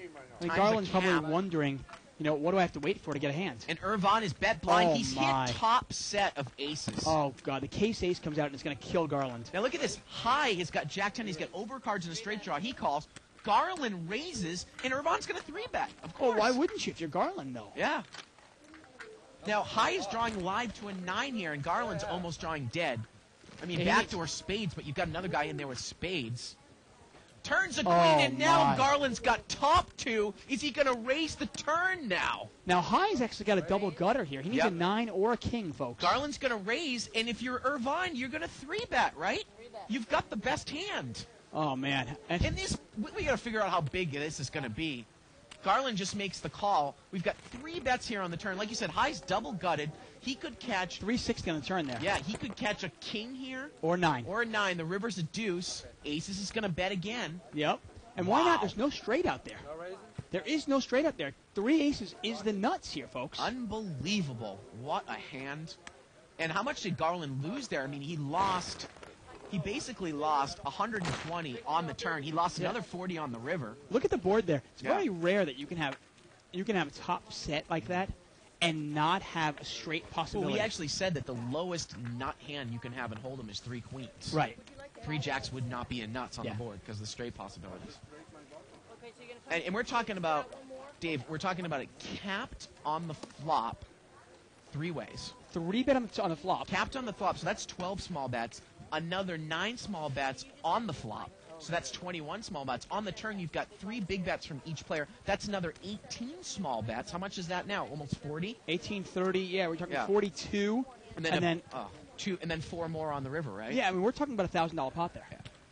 Almost 1,000. And Garland Yeah. himself lost several hundred on that hand. And that was just, the way the table is played, Garland hasn't had many hands. He finally gets ace-queen suited, flops top pair, then flops top 2, turns 2 pair. Oh, man. I got to be honest with you, I'm actually surprised that Garland didn't cap the turn. You're only guess- behind to set there. Yeah, you're only behind to a set. I mean, you might figure the guy has ace-king, but how can you put him on a set of aces when you've got one of the aces? Yeah, that's difficult. Yeah. The only thing you can be happy about if you're Garland there, if this was no limit, he would have gone broke. Right. Oh, Garland says, set of deuces here for Garland. and he checked it. He checked it, and he's going to check raise Joe. Joe's got a flush draw, king 5 of spades, and he's going to 3-bet Garland. Let's see if And- Garland 4-bets it. He does. Yeah, he's going to 4-bet it. Joe makes it 5, and you know what? Garland should make it 6. He does. Wow, look at this. And Joe has made... And Joe is trying to keep getting that free card here. Yeah, the free card in Did quotes. Joe make it 7 bets? I think Joe made it 7 bets. Garland makes it 8 bets. Joe makes it 9 bets. Joe makes it 9 bets. Oh, he's trying to get that free card. Joe's made it 9 bets with a flush draw here on the flop. Well, he's cost himself the absolute maximum. At with this point, you got to think that, if Joe, you're only losing to a set of 3s. The turn's a 10. Let's see what Garland's going to do here. And he And goes he check, check. He gets the free card. Joe has earned himself that free card. The Good job, river's Joe. a queen. I love it. And Garland checked the river, too. Unbelievable. Well, the guy goes 9 bets with you. Do you give him credit for a set of 3s? Might you? You checked the turn. That was funny. Well, I don't mind a check by Joe on the turn. There's no fold equity there. Right. That was almost laughable. So it looks like, we got word that We got our there's final 6 here. Let me see who they are. Yeah. Look, we got Alan Goering there and Per Hummer. So, Dave, on the flop, Hummer. 9 bets. That's $180 from each player. I mean, that's more than a capped big bet round, right? Yeah, once in a while, you know what? If I have a flush draw and I bet it in position and somebody check raises me, sometimes I will 3-bet it, see if I can get myself that free card. But if they 4-bet it, I'm done. I'm not going to 5-bet it and 7-bet it and so forth Well, to Joe get a made free it card. 9 bets, and Garland was the one that shut down. Well, hey, can you blame Garland? I know, you got to think you guys got a set of 3s. Yeah, exactly. I mean, it wasn't raised pre-flop, so you don't put him on jacks. But Right. hey, 3s are definitely a possibility. We got a new player coming into seat 3. It's Armin. Oh, man. Say goodnight to Nader. Yep. Actually, Nader moved over to seat 7. Sean is out. Yeah, you know what? Guarantee this is what happened. Sean was probably down $500 or $600. Yeah, she during was. the She was day. down about 800. Because she's a prop here, and she works pretty much like Right. 10 to 6. Right, right. And if she's here after we finish the show, I know she's stuck. Right. Which is kind of the opposite of how you should do it. Exactly the Yeah. opposite. I actually wrote about that in my Under the Gun. I go, I just don't understand how people, basically, if you're stuck and you're playing badly and you're losing money, well, then I'm going to play longer. Right. But if I'm winning, well, then I'll cut my session short. Why not? Phil Ivey actually used to say, he goes, if you ever see me, because he goes, obviously I play very long sessions sometimes. If you ever see me playing for more than, say, 18, 20 hours, you know I'm winning. The best hand in So I'm not there that long if I'm losing. Hold'em poker game. Barry Greenstein says the same thing, actually. He says, when you are winning, that's when you really got to put in that stamina, turn that button on and stay and really win some money. Right, right. And when you're losing, get up. These places, the casinos Yeah. are open 24/7. Come back tomorrow. Email here from DJ Lee saying that women's curling in the UK was big because the UK team did well, I think, at the last Winter Olympics. So there's a high interest in the UK now. Probably. For me, yeah. Now, the thing about the Great Britain team is the curling was actually invented in Scotland. So it's actually Scotland that is the Great Britain team. We get a raise here by Nader. Put your card in the Ace-Queen offsuit. window. I told him. JC Tran per Ummer. And look at this, Dave. Mike Wu. Was He's that all been on Mike the Wu? show. He's been on the show multiple Oh, times. rockin'. We got Mike Wu Mike in there. Wu. Super. Yep. And the funny thing about Mike Wu is I wouldn't think that he would do that well in tournaments because he plays so tight and straightforward. You know, what was interesting, though, is when Yeah. we saw the game kind of mixing up, and I'll get to this right at this hand. He did mix it up one week. Yeah, right? it was interesting. When Ed was in the game and players like that were in the game, he Right. played it really straightforward, but he Right. adapted his style to the game because the week that I did the show, one of the first weeks after Shirley left, the game was very, very ABC. Yeah. He was the guy who was mixing it up. Well, Ace Queen and Ace King. Armin made it 3 bets, and Oh. Nader's outflopped him. Yep. Armin's going to bet, and let's see what Nader's going to do. He's going to raise. Pretty straightforward. Can you imagine Armin's going to take one off here? Yep. And this is one of those cases you don't want an ace. King is the only thing that's going to help him now. Turns a 3. It's no good there. Armin's down to 3 outs here. And he says take the pot. I don't mind the way you played that hand. I mean, you bet out with your ace-king thinking, okay, if this guy mixed, I probably got it. The guy raised me. Okay, I'll take one off. I'll tell you who else who actually made it pretty far. Bruce Parker. And I don't know. I did. I actually saw him last yeah, night. Yeah. I went down to the Commerce last night just to kind of see how everybody was doing. Another I player, went there on Friday. Right, another player that we've seen on the show is Brian McCann, Yeah. who actually finished in 15th place in the tournament. And I went down there to see how he was doing, and he had a bad luck. He lost with 16 players left. He got knocked out when his aces got cracked by pocket queens. And actually, Jason Katsutani had a lot of chips early on in that tournament. Really? Yeah. Yeah. And anybody knows him. He's on the On a show. fan. He plays with the fan. Yeah, he's a big gambler. He's one of those guys. He's kind of like Corporation Mike. Where Right. He's probably his play is well suited for tournaments. Right. He's going to steal a lot of pots. He's very aggressive. Nader limped in here, and Marcy's going to raise. She's got King Jack of Hearts in seat 1. Pretty straightforward. Raise in late position with King Jack suited. Nader open limped with 9-10 of spades there. Now again, there's the difference, Dave. If I'm going to play that hand, well, Nader looks like he's in early position. I would have folded it, but if I was going to play it, I would bring it in for a raise. And Irvine's in there also with 5-7 offsuit. Well, he's going to defend his big blind. 3-way action here. 6 small bets. Well, look at that. Marcy's got top 2, and Nader's got a straight draw to the queen. Yeah, he's got a gut shot. And I'm actually impressed by the way that Marcy's played here tonight. Yeah. For the most part.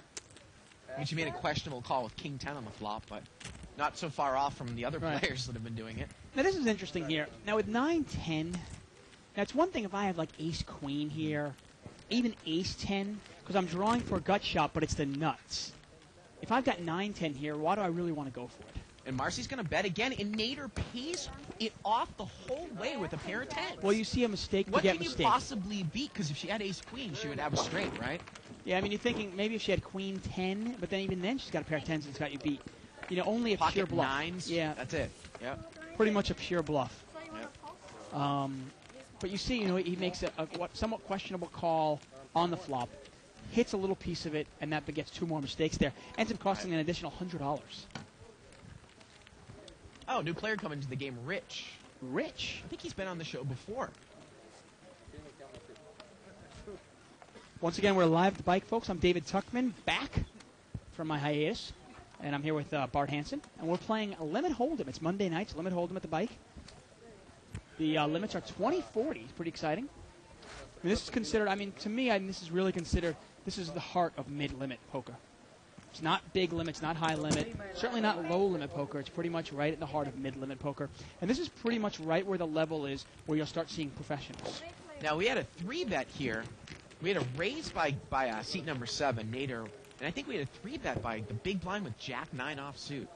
Pocket 5s here in seat 1. Yeah. Marcy's got open-ended straight draw. She has the best hand right now. Yeah, well, the flop is 7-6-4. I mean, that's a pretty good flop for 5s, and I would raise this up if I was her, and But she does. A bet and a raise by Marcy. Well played.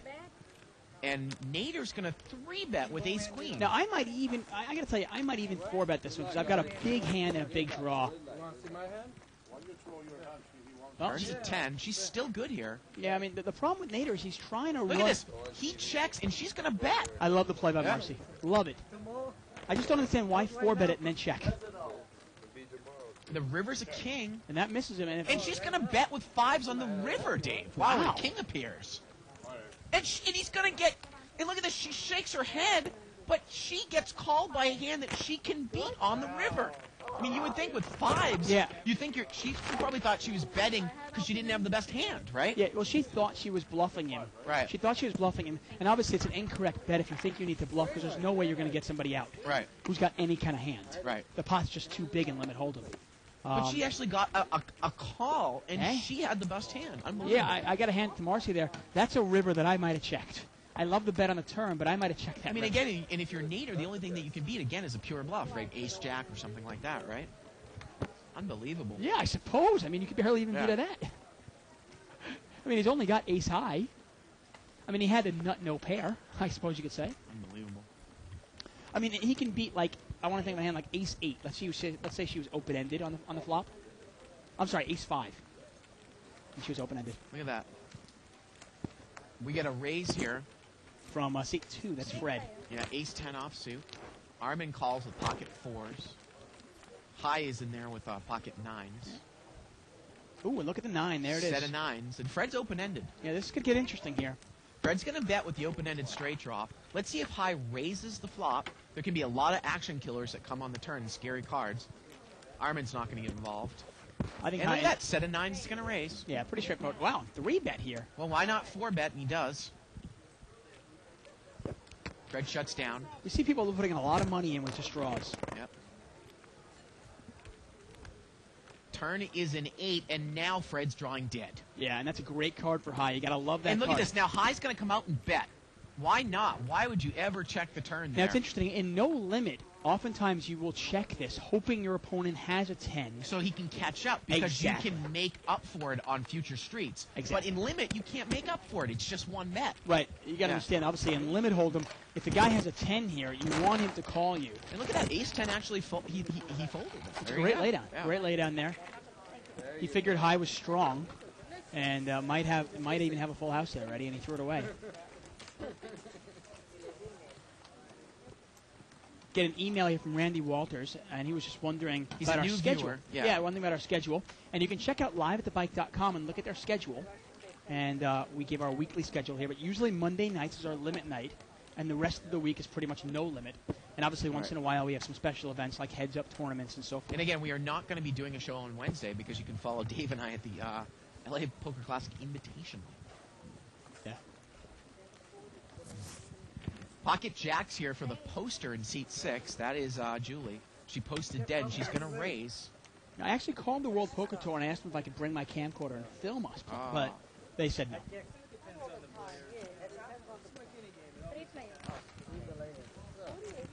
Three-way action here. Ace 5, 5-9 of spades, and pocket jacks. Now, the interesting thing about high is I like the way that he played, but he's going to call in the small blind with 9-5 of spades. Oftentimes Yeah. I see really good players play their blinds a little bit, questionable. Well, and blind play is huge in limit hold'em. It really is. And look at this. He now check raises with the spade draw and knocks out seat 5. Yeah, now this is the perfect case where you don't really, you know Right. you need help. Turns a 9. He picks up a pair now. There's still no help, And Julie's though. just going to call him down the entire way. He needs to catch a spade, a 9, or a 5. Here we go to the river. The river's a deuce. Now, you got to know your And players. he checks. And she's going to bet with jacks. I'm surprised again. Yeah. And she gets a call by an inferior hand. This is amazing stuff here. Yeah. You know what I like about I was going to say, one thing you've got to realize when you're playing this game, and if you're in high spot, you've got to realize the player you're playing against. Let's say that was Sean with jacks. Right. Well, then maybe she throws that away. Right. You might even throw away jacks there. I'd probably throw away jacks there. Right. But Julie's not going anywhere. The other thing, too, is I'm amazed. I want to pop into, the players' heads. When she bet jacks there, was she trying to bet the guy off of a weak king? Well, you know what?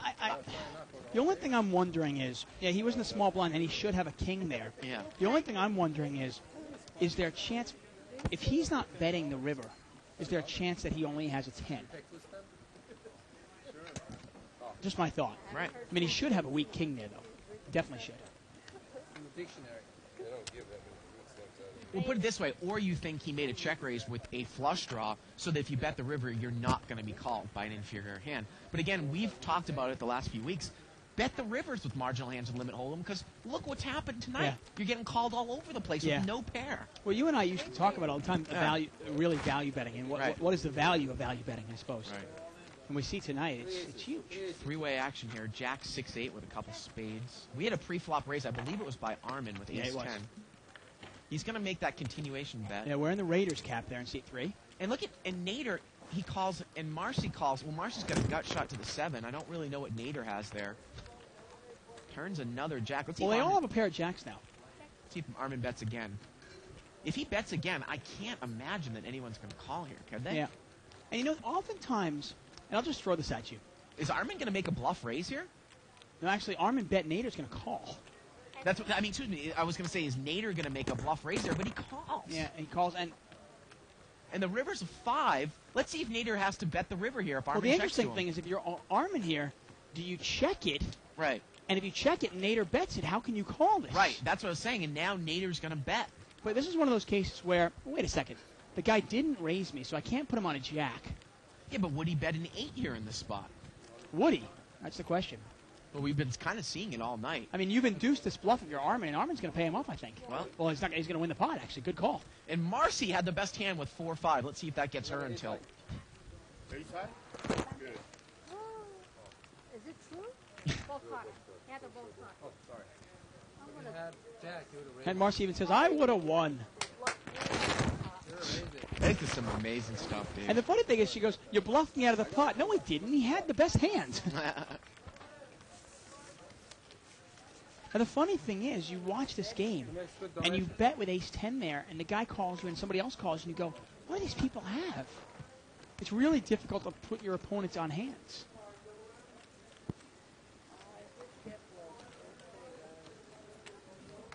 Button moves over here to seat 9.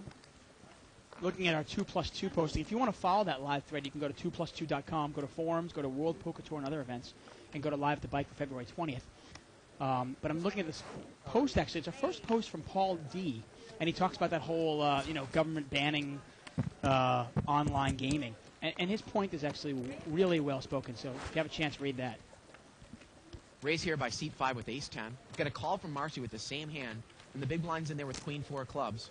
Well, Marcy's going to come out and lead with ace-10. Irvon raises. And both players have the same hand.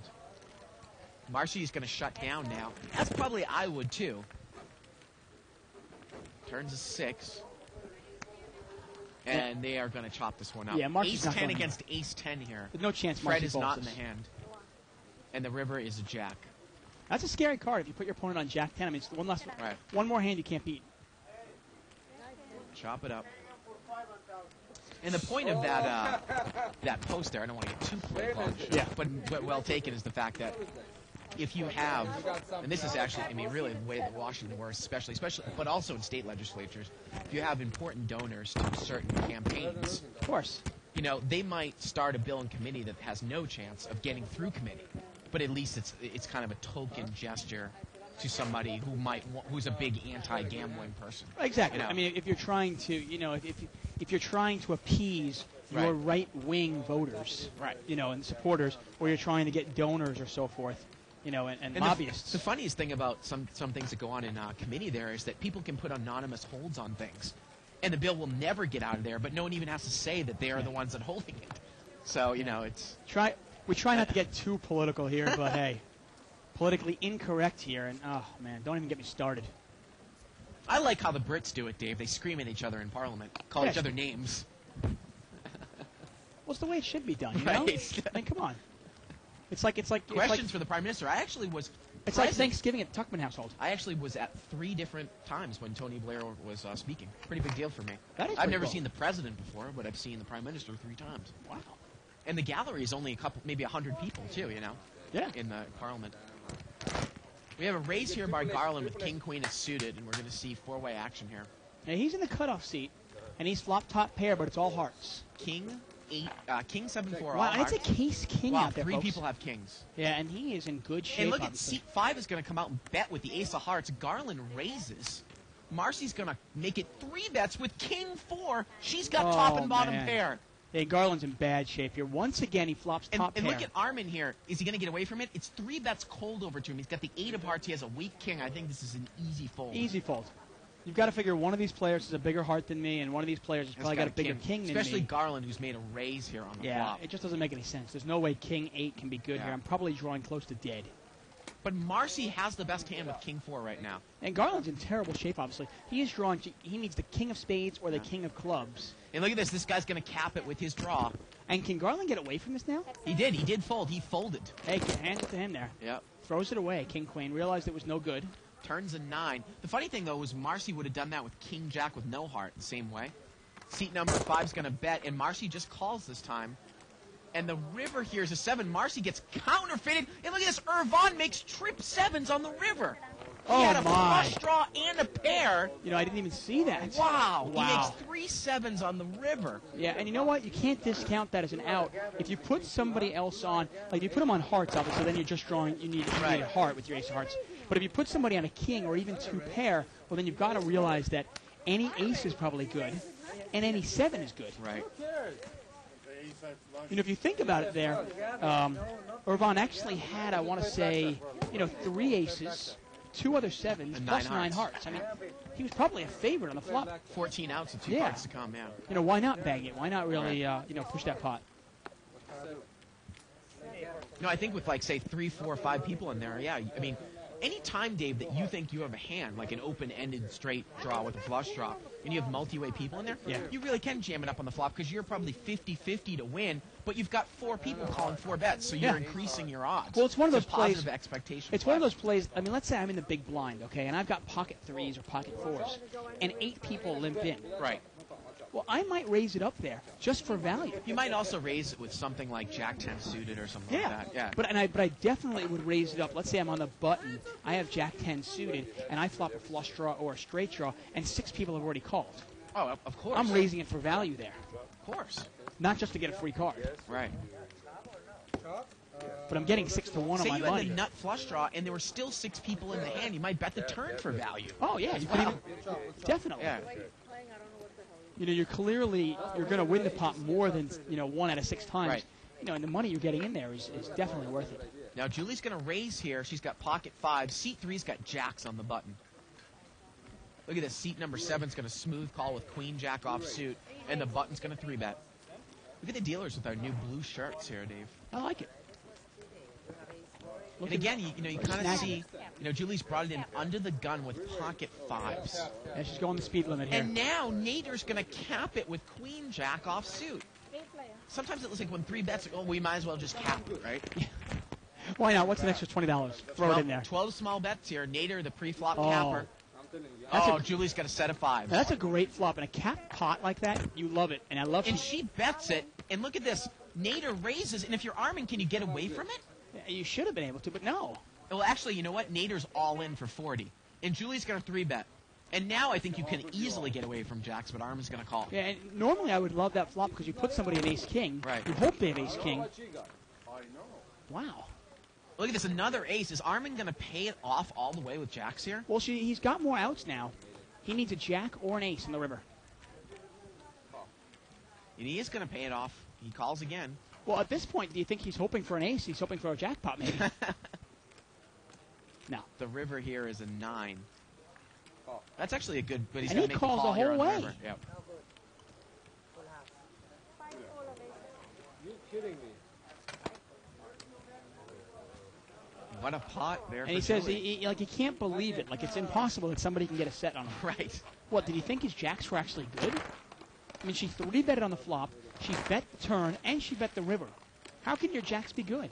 Now, I can understand taking one off on the turn, because at that point, there is a slight chance of you getting a jackpot. If she has ace-king, another ace falls, it is a jackpot. And our bad beat jackpot is probably close to $30,000 or $40,000. And all you have to do is lose with aces full of 10s or better, lose to 4 of a kind or better, and both hole cards have to play. But on the river there's no way you can be good.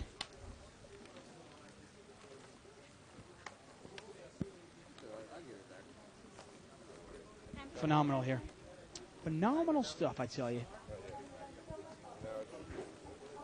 Tell you one thing I love about England. I mean, I love the beer on draft. Oh, yeah. Oh, so good. I actually like bitter beer, like Boddington's. Yeah. You know them? Oh, yeah. They actually pump it I out of actually the had draft. Boddingtons this week. They pump it. You have to they have to actually pull it back a couple times. Great stuff. That, Guinness. You'll laugh at me. I had a little Blackthorn cider. Well, yeah, that's a ninny drink, I think they call it in England, but I actually like that stuff too. Jack 4-3 here, a couple spades. Yeah, overcard there to Rich's pair, but he's got the best hand here with 10s. Julie comes out and bets, and he's going to raise with 10s. Yeah, Julie betting with bottom pair. And she's going to take one off. And now if she had a set, she'd 3-bet it. But since she just calls, she's on a draw, or she's got not that good a hand. Turns a deuce. She has a straight draw to the 5 now, and she's going to come and bet it again. Yeah. Wow. And you know what? Rich might fold here, and he does. And I got to tell you, I don't mind the laydown by him. Nice bet there by Julie. She made a play on a good player. And Rich probably correctly threw it away. I mean, she called his raise in the flop, and then she comes out and bets again. What the heck can she beat? What can he beat? I remember some of the tap cider over there. It was Strongbow and Blackthorn. And then when we used to really Strongbow's good. I like we Strongbow. used to really try to get effed up before we went out to the clubs. There was this Australian cider called K. It came in a black can. Ooh. It was 8.3% alcohol, and you could buy like an 18 or a 16.3 ounce pint for £1 That's at the good, yeah. Hearts, right? That's the good. Hearts convenience store. Like it Oh, was okay. yeah. I rarely leave the village that my wife's grandparents were in. So you're not actually in London all that much. No, not really at all. Yeah. This trip, actually, we didn't go to London at all. We were in Denham Village the entire time. And was there like one local pub that everyone went to? No. Denham Village has got about, I'd say population of Denham Village is like, 100 people. It's got 3 pubs. It's 100. How far away? Is this really in the countryside? No, 20 minutes from London. It's small. And it's little only village. 100 people? Maybe Yeah. a couple. But I'm talking like old town of Denham Village. Right, I mean, it's right. very small. I mean, it spreads out to a little further. Do the pubs serve food? Like Yeah. genuine pub Yeah, food? Plowman's. Bangers and mash? Yeah. Some real good food. Kidney pie? You know what actually I really got into in terms of drinking? It's an Irish cider called, I think it's Mangers. Yeah, I've heard of that too. That's like, I want to say like 6.5, probably 7% alcohol. Yeah, I mean, That's- if you talk about drinking like a pint of something that's 8.3% liquor, you feel it after one pint. Oh, yeah. Yeah. And it goes down like apple juice, too. Yeah. Yeah. We got a raise here with King 9 out of seat 4. And seat number 8's going to call with Ace 10. Here we go. Jack 6-5 with a couple hearts. High still the best hand here. Well, Rich is going to make the continuation bet, and he's going to take it down. Now, this is one of those cases where if you're playing against a player who's, somewhat rational limit hold'em, you obviously there are plays you can make. Right. But it's the same as a no limit hold'em. You don't try to make plays against players that aren't very good, players that aren't paying attention.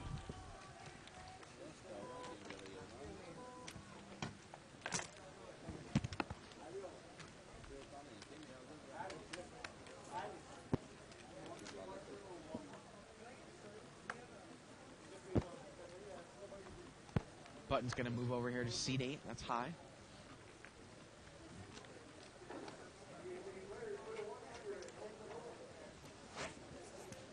Seat number 5 is going to limp in with Jack 8 of hearts. Then we got Sonny in That's seat 7. Sonny in seat 7, yeah. Sonny's a local pro. And like I said before, this is pretty much the starting limit for professionals. You won't see too many pros playing lower than this, I don't think. Obviously, in brick-and-mortar casinos where you can only play one game at a time. We had a raise here. I believe it was by Marcy out of the blind with Queen 10. Wow. Wow. Well, she's flopped open-ended straight draw, but Irvan's got second pair. Middle pair. Let's see. And he makes the call. And he has second button here. Well, Turns a 10, and now Marcy's got a pair. And she checks, and I think he bet, and she called. yeah, well, she's open-ended with the bottom pair here. She's got a lot of outs. Any queen, any 10, any 9. And the river's a 10. She makes trips, and she comes out and bets. And she's Obviously, I gonna mean, take she it had a ton of outs there. Obviously, a queen, a 10, a 9, or an ace would have given her the win.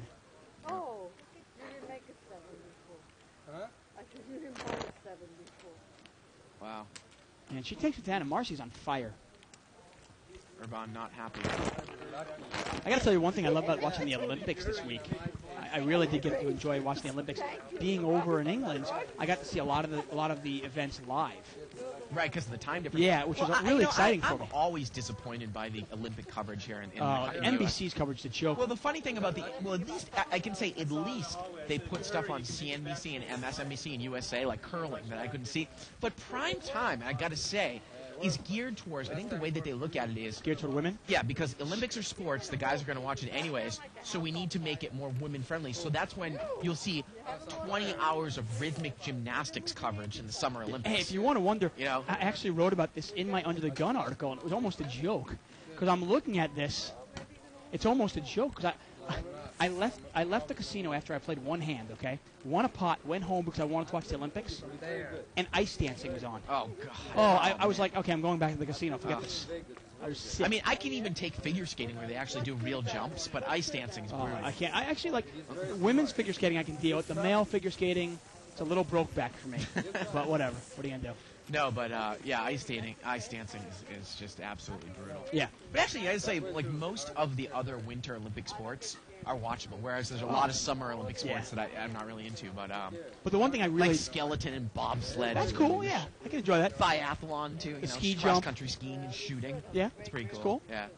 My favorite, actually, and I absolutely love it. Button is in seat 9, by the way. I absolutely love it. Is I love watching the men's hockey right now. It's phenomenal. Yeah. I mean, being a big hockey fan myself, the games are great. The thing about the way that it's set up is, isn't it the top 8 teams? Like the U.S. is going to make the quarters anyways, even though they're horrifically bad. Yeah, but the problem with it, though, is the number 1 seed plays the number 4 seed on the other side. Right. So they've got a really tough matchup. The United States is probably going to just eke in. They're probably going to lose to Russia tomorrow. Yeah. And get in at 1-3-1, and then end up playing Finland. Right. And they're really in a tough spot. I mean, the United States is 5-way action. Well, looks like the flop is 10-9-3. When I heard some of the analysts talk about it, the United States really does have like the 8th best team, right? I mean, it's not really a good team. Yeah, I would say it's the 6th or 7th best team, but yeah, it's not good. Now, does Canada have the best team, or is it one of the teams in Europe? You know, I actually think that the Canada's team is actually very good. Julie's going to keep coming out and betting here. Well, she's got a flush draw now and a gut shot. But her gut shot is no good. If an 8 comes off, High's got the best hand. And the river's a 4, and both players miss everything. Yeah, and if she bets this, there's no way High can call. But she checked, and High is going to bet thinking that he needs to bet. Well, of he course. missed. How can you think Queen High is good? Right. Now, the interesting thing I was going to say, being a big hockey fan, I'm actually a big fan of Sweden's team. If Peter Forsberg is healthy. Forsberg, Deadmarsh. No, not Deadmarsh. Peter Forsberg, Sakic. No, Sakic's Canadian. They have Tommy Salo? No, he's not on the team anymore either. But they've got Forsberg, and they have Daniel Alfredson, who plays for the Ottawa Senators, who also is dynamic. They have Matt Sundin. And those 3 forwards I was getting are the amazing. Swedish team confused with the old Avalanche team. Yeah, exactly. Colorado. Right? Sakic's actually, he's one of the headliners for Canada. Yeah. And Canada's obviously very good as well. But the U.S. team is pretty weak. Actually, the U.S. women's team took a beating, too. I mean, they're big favorites, and they lost to Sweden. Got a raise here by seat number 8, King 10 off suit. And seat number 3 is going to call with King 5. So the blind is dominated here. And King 10 flops a 10. 10-6-6 here. You'd imagine it's going to go check, bet, fold, right? Yeah, well... But look at Armin. He's going to make a move. He's going to check raise. And I think high 3-bet. You know what? That move might work better if you do it on the turn, trying to represent the 6. And he's going to call anyways with his overcard. Yeah, and he's drawing. Yeah, now if pretty the much king dead. comes, nothing happens because King 10's better. Turns a queen. Yeah, and now High is drawing dead. Well, you mean Armin is drawing dead. I'm sorry, yes, thank you. Armin is actually drawing dead. He cannot win this hand. Armin checks, high bets. Yeah, tried to make a move there. And oftentimes, if you want to represent the 6 there, the best way to do it is call the flop and then raise the turn. Right. But, like you said, limit hold'em, can you pick a better spot to make a move on? Yeah, the U.S. women's team actually won the bronze, but it was pretty weak. They actually lost to Sweden. I want to say they were like 25-0-1 against Sweden in international competition until a couple days ago.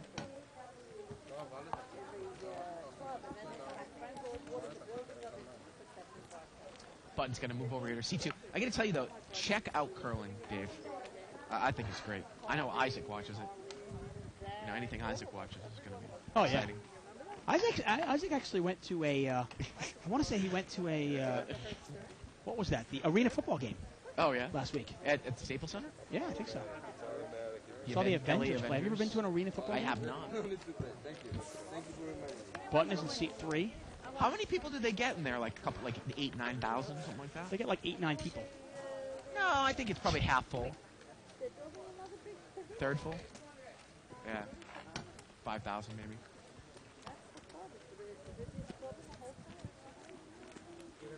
Button's going to move over here to seat 3.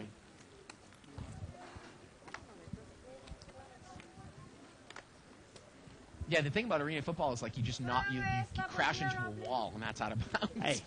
Hey. So it's kind of like football, hockey, and Right. UFC all in one. Right. Got a raise here by seat number 8, Queen Jack offsuit.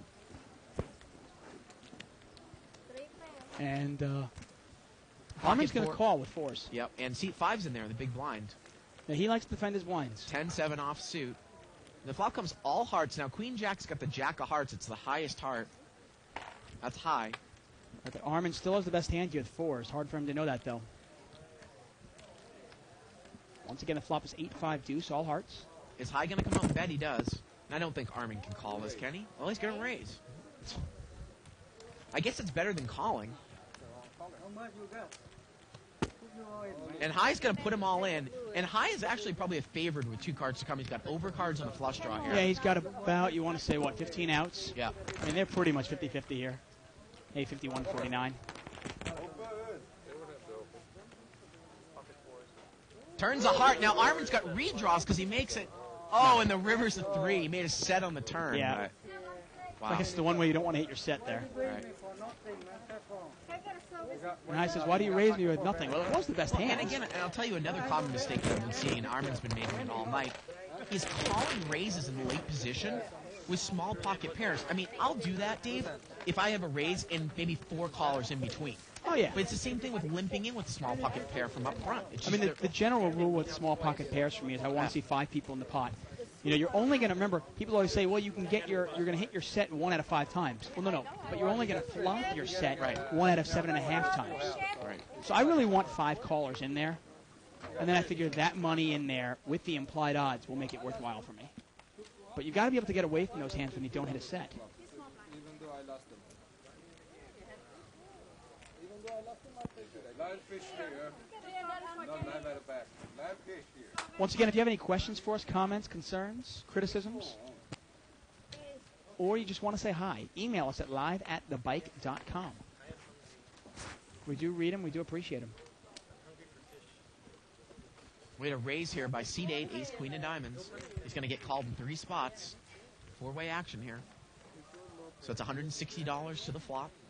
Well, he hits top pair, queen, jack, 8, and high's got the best hand. He's going to bet. And he also has backdoor diamonds. Now, for Marcy here, is this an easy fold with 7s and she gets away from it? Yeah, I'm going to tell you, from what I've seen from Marcy, you know, she's improved a lot. She has. From what I've seen before. Now, is Julie going to call with bottom pair and a gut shot? I imagine she would. And she does.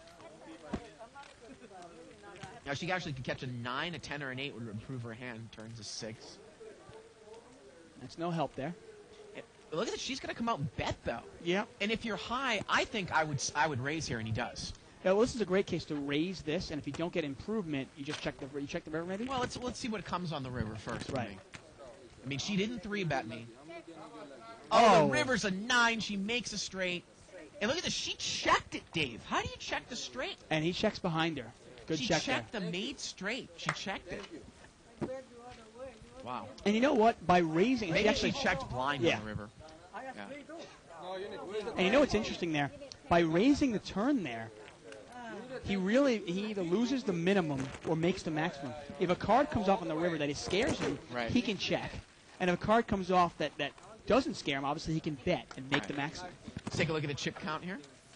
Irvine up to 1,400. Marcy up to 1,200. Man, her last chip count, she was down to 450. I want to say she's probably up $600 or $700 now. Well, let's see the difference right now. Well, there you go. He's up $900. Not Irvine is bad. up. Yvonne is up $1,100.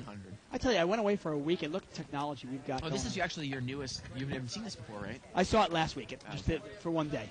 I saw it on Friday. And they're the buy-ins, Yeah, guys. that's what everyone started with in the Look beginning at of the that. show. Marcy buys in for 300 and she's up to 1,200. Now, the minimum buy-in in a limit game is usually 10 times the small blind. So you can buy in this game for 200. It's funny. One thing that's interesting, I know Barry Greenstein sometimes actually recommends, he says, why not take a shot in a big game Buy in for the that you're minimum. normally not comfortable playing in and buy in for the minimum? I'm not a big fan of that. I mean, I guess if you're going to take a shot in a big game, why not? But it just puts you in a spot where you really can't make that many I mean, plays. I think he was talking about buying in the minimum for every game. I remember when he was here when we were Really? playing 400, 800, he was saying he would buy in for the minimum. He's not taking a shot in a 400, 800 limit hold'em game. No, I he was don't- actually making fun of some of the players that were buying in for 10,000. I mean, obviously you don't need 10,000. Well, actually, 10,000 in a 400, 800 No, game, you're that right, would actually, be that would yeah. be 1,000 in a 40-80. That's even not that much, Dave. No, yeah. Because I don't think 500 is enough in a 20-40 game. Hey, Julie's open-ended here with the backdoor Yeah. flush draw. And she's obviously not going to go anywhere. I think you can easily go through 10,000 in a game like that. Yeah, you quickly. can. You're right. And she's going to continue betting. Irvine's got nothing, but he has the best hand right now, the king high, and he's going to throw it away, though. Julie takes it down. Nice I mean, semi-bluff. I guess, does that mean that he wouldn't rebuy? You would only take one? I was a little bit confused by that, You know, it was too, interesting. I was actually, during the World Series, when I was playing in the 8160 game, Yeah. I played with a bunch of players that had played with him at that level when he was, obviously he was moving up. And they were saying that he will buy into the minimum, and if he loses that, he will buy into the minimum again. Oh, thank God. And I mean, well, I think he said, this is what he said, it's a way of hedging your losses, but I don't really know what the purpose of that would be either. I mean, especially in limit hold'em, when you have a good hand, Yeah. I don't want to be short shipped. I want to get as much value as I want yeah, possible, I mean, the one right? thing Barry does say, Barry talks about, he says, in his book, actually, if you want to see it, Ace on the River, very good book, I'd recommend it. He talks about how he actually loses less. While a lot of players want to have their win percentage, they want to have winning sessions. They want to win 70% of the time.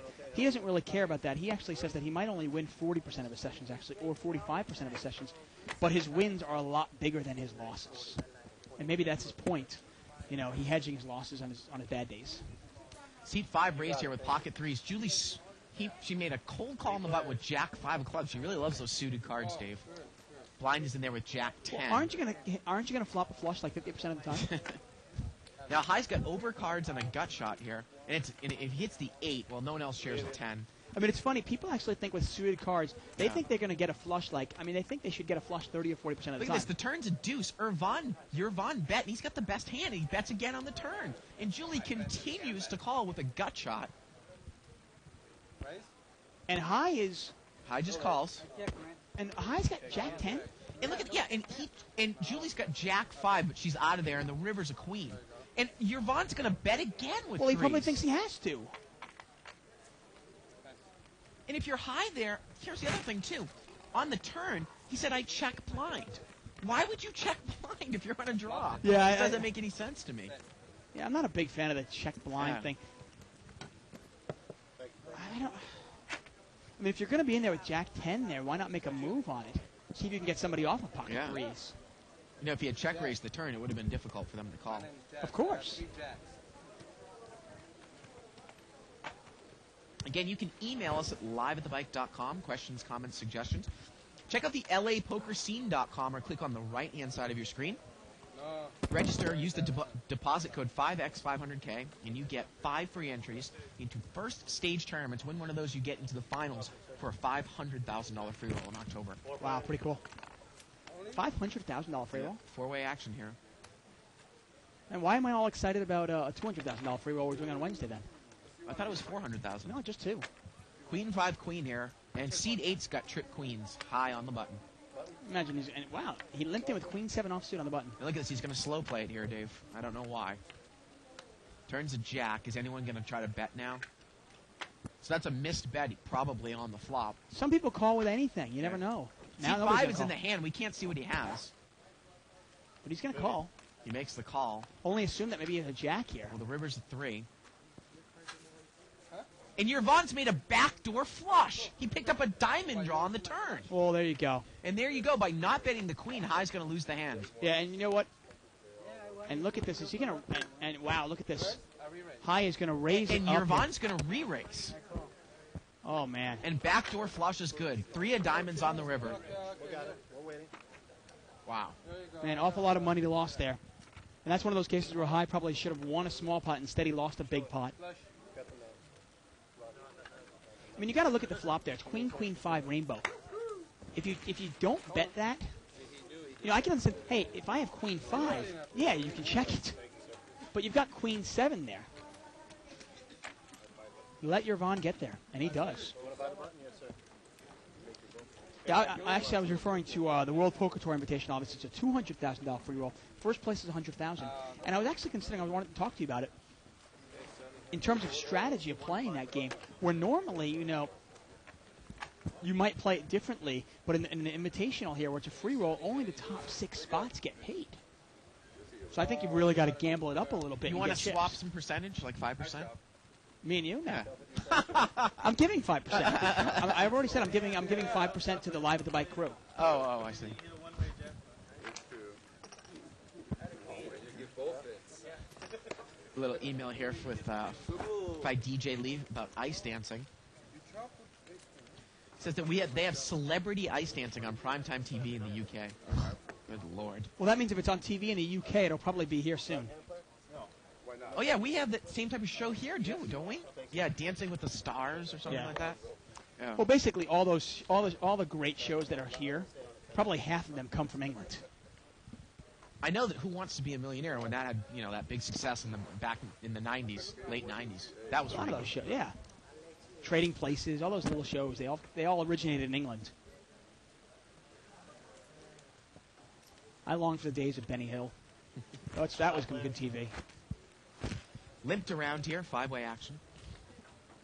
Garland has been played it pretty tight in seat 9. Jack, Deuce, 10, couple diamonds. Seat number 5's got Queen Jack. It's the best hand.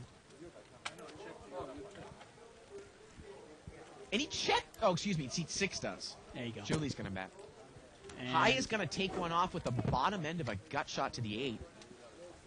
and there's 2 diamonds out there, and he does not have a diamond in his hand. Armin calls with 9-10. 3-way action.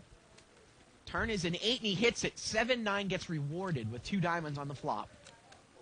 He does not... Excuse me, wait a minute. No, obviously, yeah. No, he's paid got a bottom pair. Yeah. I thought it was an 8. Obviously, he there on needs the an 8 here now. And this is one of those cases where, okay, now you've got...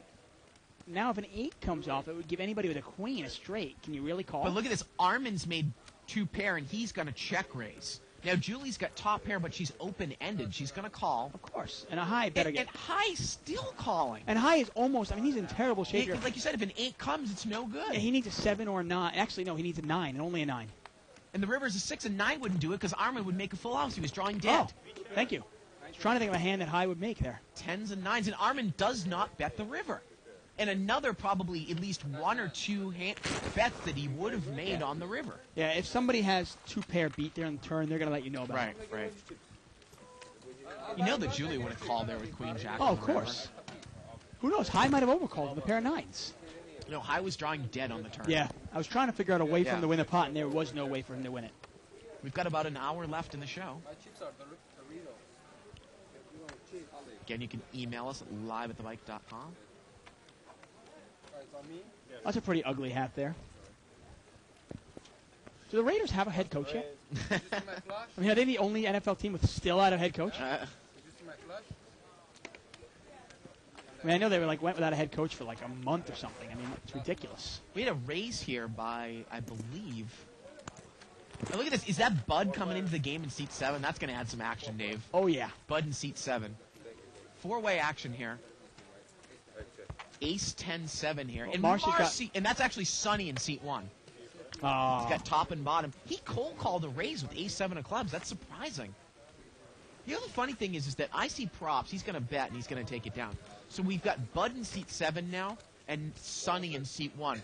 I've seen props, Dave, and say so-called professional poker players make cold call raises with like ace rag suited and limit hold'em, and I'm like, and they limp in with like ace 3 of diamonds Yeah. in the first couple of spots. And I just don't know how that's possibly I mean, I think a profitable. lot of players know how to play for a while, and then they start getting bad habits because they'll watch some bad players suck out and win with these hands. And they start developing bad habits because they go, wow, this guy just won a huge pot with this hand. And obviously that kind of plants the seeds. And Bud adds a lot of action. He's over there in seat 7. Seat 9, Garland's going to raise. He's got king, queen suited. Button's got ace, jack of diamonds. He's going to call. Seat 8 also has ace, jack. Seat 5 is going to call with 8-4 offsuit in the small blind. 5-way action here. 10 small bets.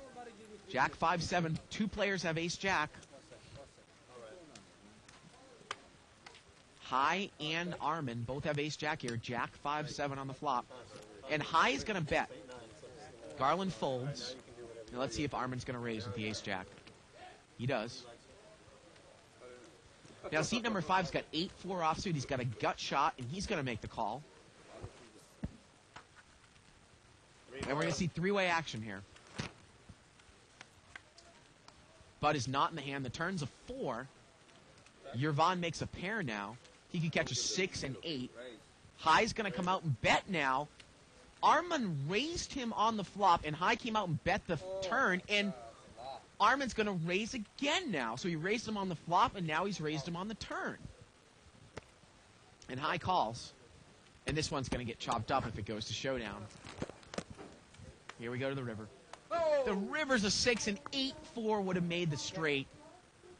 But the raise on the button got Yervon out of there, and this one's going to get chopped up. Open, man. What age? Chop it up. Seat 5 would have won, and if he stayed in.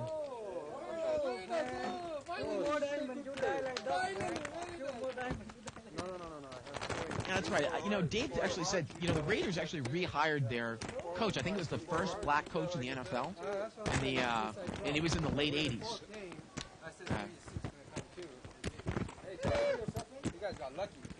Button moves over here to seat 3. And the owner of the Raiders always said that they regretted firing him and always wanted him back, right?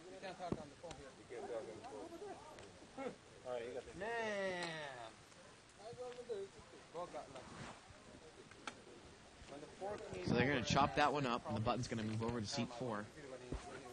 Again, we're here live at the bike playing 2040 Limit Hold'em. We stream live cash games every Monday through Friday from 7 to 10 Pacific time. Join us tomorrow. Art Shell, that's right. First black coach in the NFL. I think he was the coach of the Raiders in the late 80s. And, yeah, Dave, we stream live cash games every Monday through Friday from 7 to 10 Pacific time. Really? Wow. Pretty exciting stuff going on. You can also check out poker4ever.com. Poker and then the number 4, ever.com. They hold a weekly free roll on a Sunday, play a certain amount of raked hands. And I know they give us, don't they give a bonus out if you type in the bonus code BIKE? Right. B-I-K-E. Sonny's going to raise it up with pocket jacks. Yep. We had a limp here by Garland with Queen 10 suited in early position. Now, for example here, like, you know, I'm not saying it's the worst thing for Garland to do, but I will either raise or fold that hand. Unless I guess it's really, really loose passive. 4-way action here. 9-8-8 here. So, Dom, it's pretty ugly flop for Garland here. He's got a gut shot straight draw. I need a jack. Well, Bud is going to come out and bet. He's open-ended. Let's see if Sonny raises with the overpair, and he does. Raise it. Pretty straightforward, and Bud's probably just going to call. Bud needs a 10 or a 5, and we're heads up. Turns at 3. And if Bud doesn't check raise here, you know that Bud doesn't have an 8.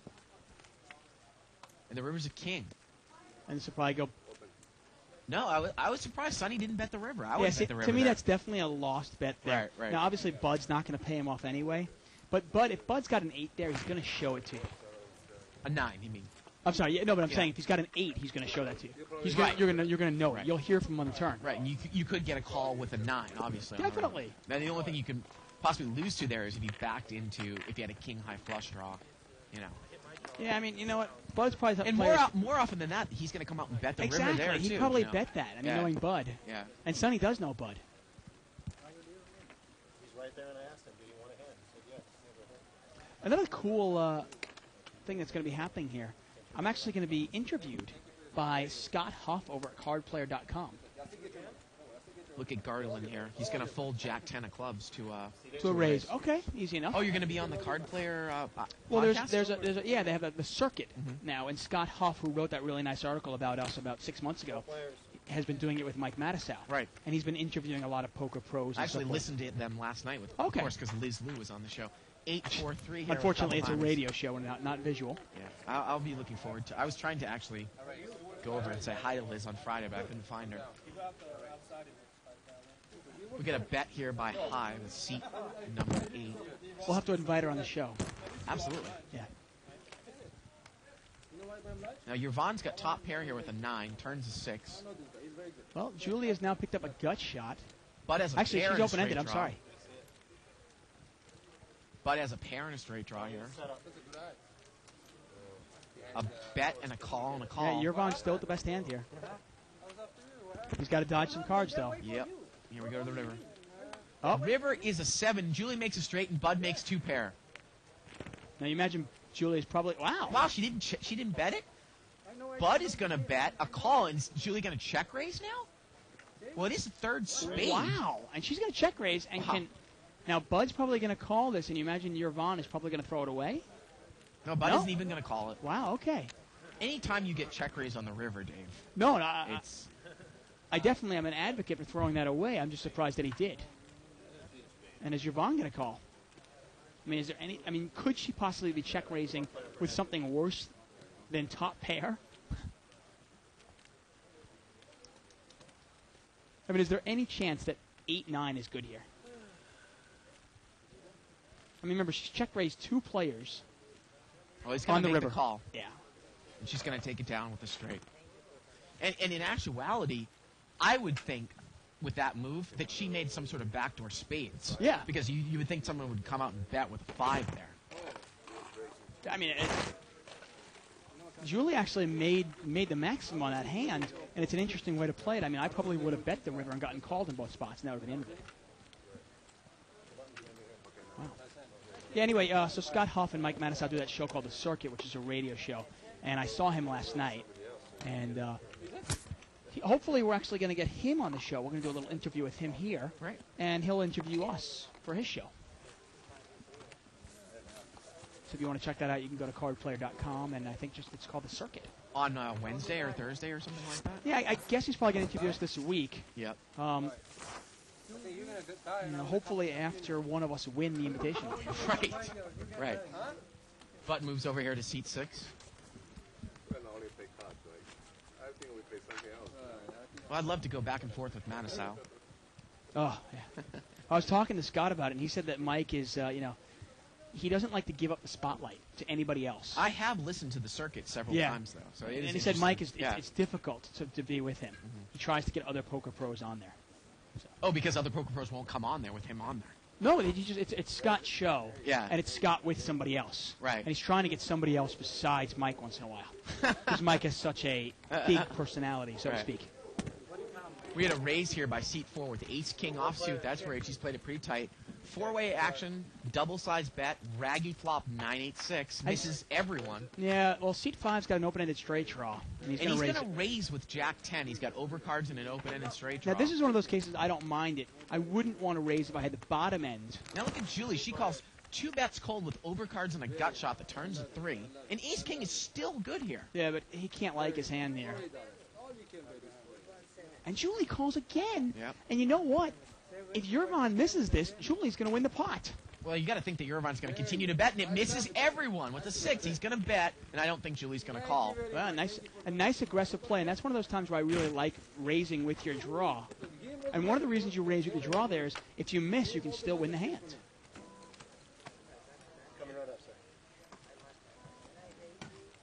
Button's going to move over there to seat 7.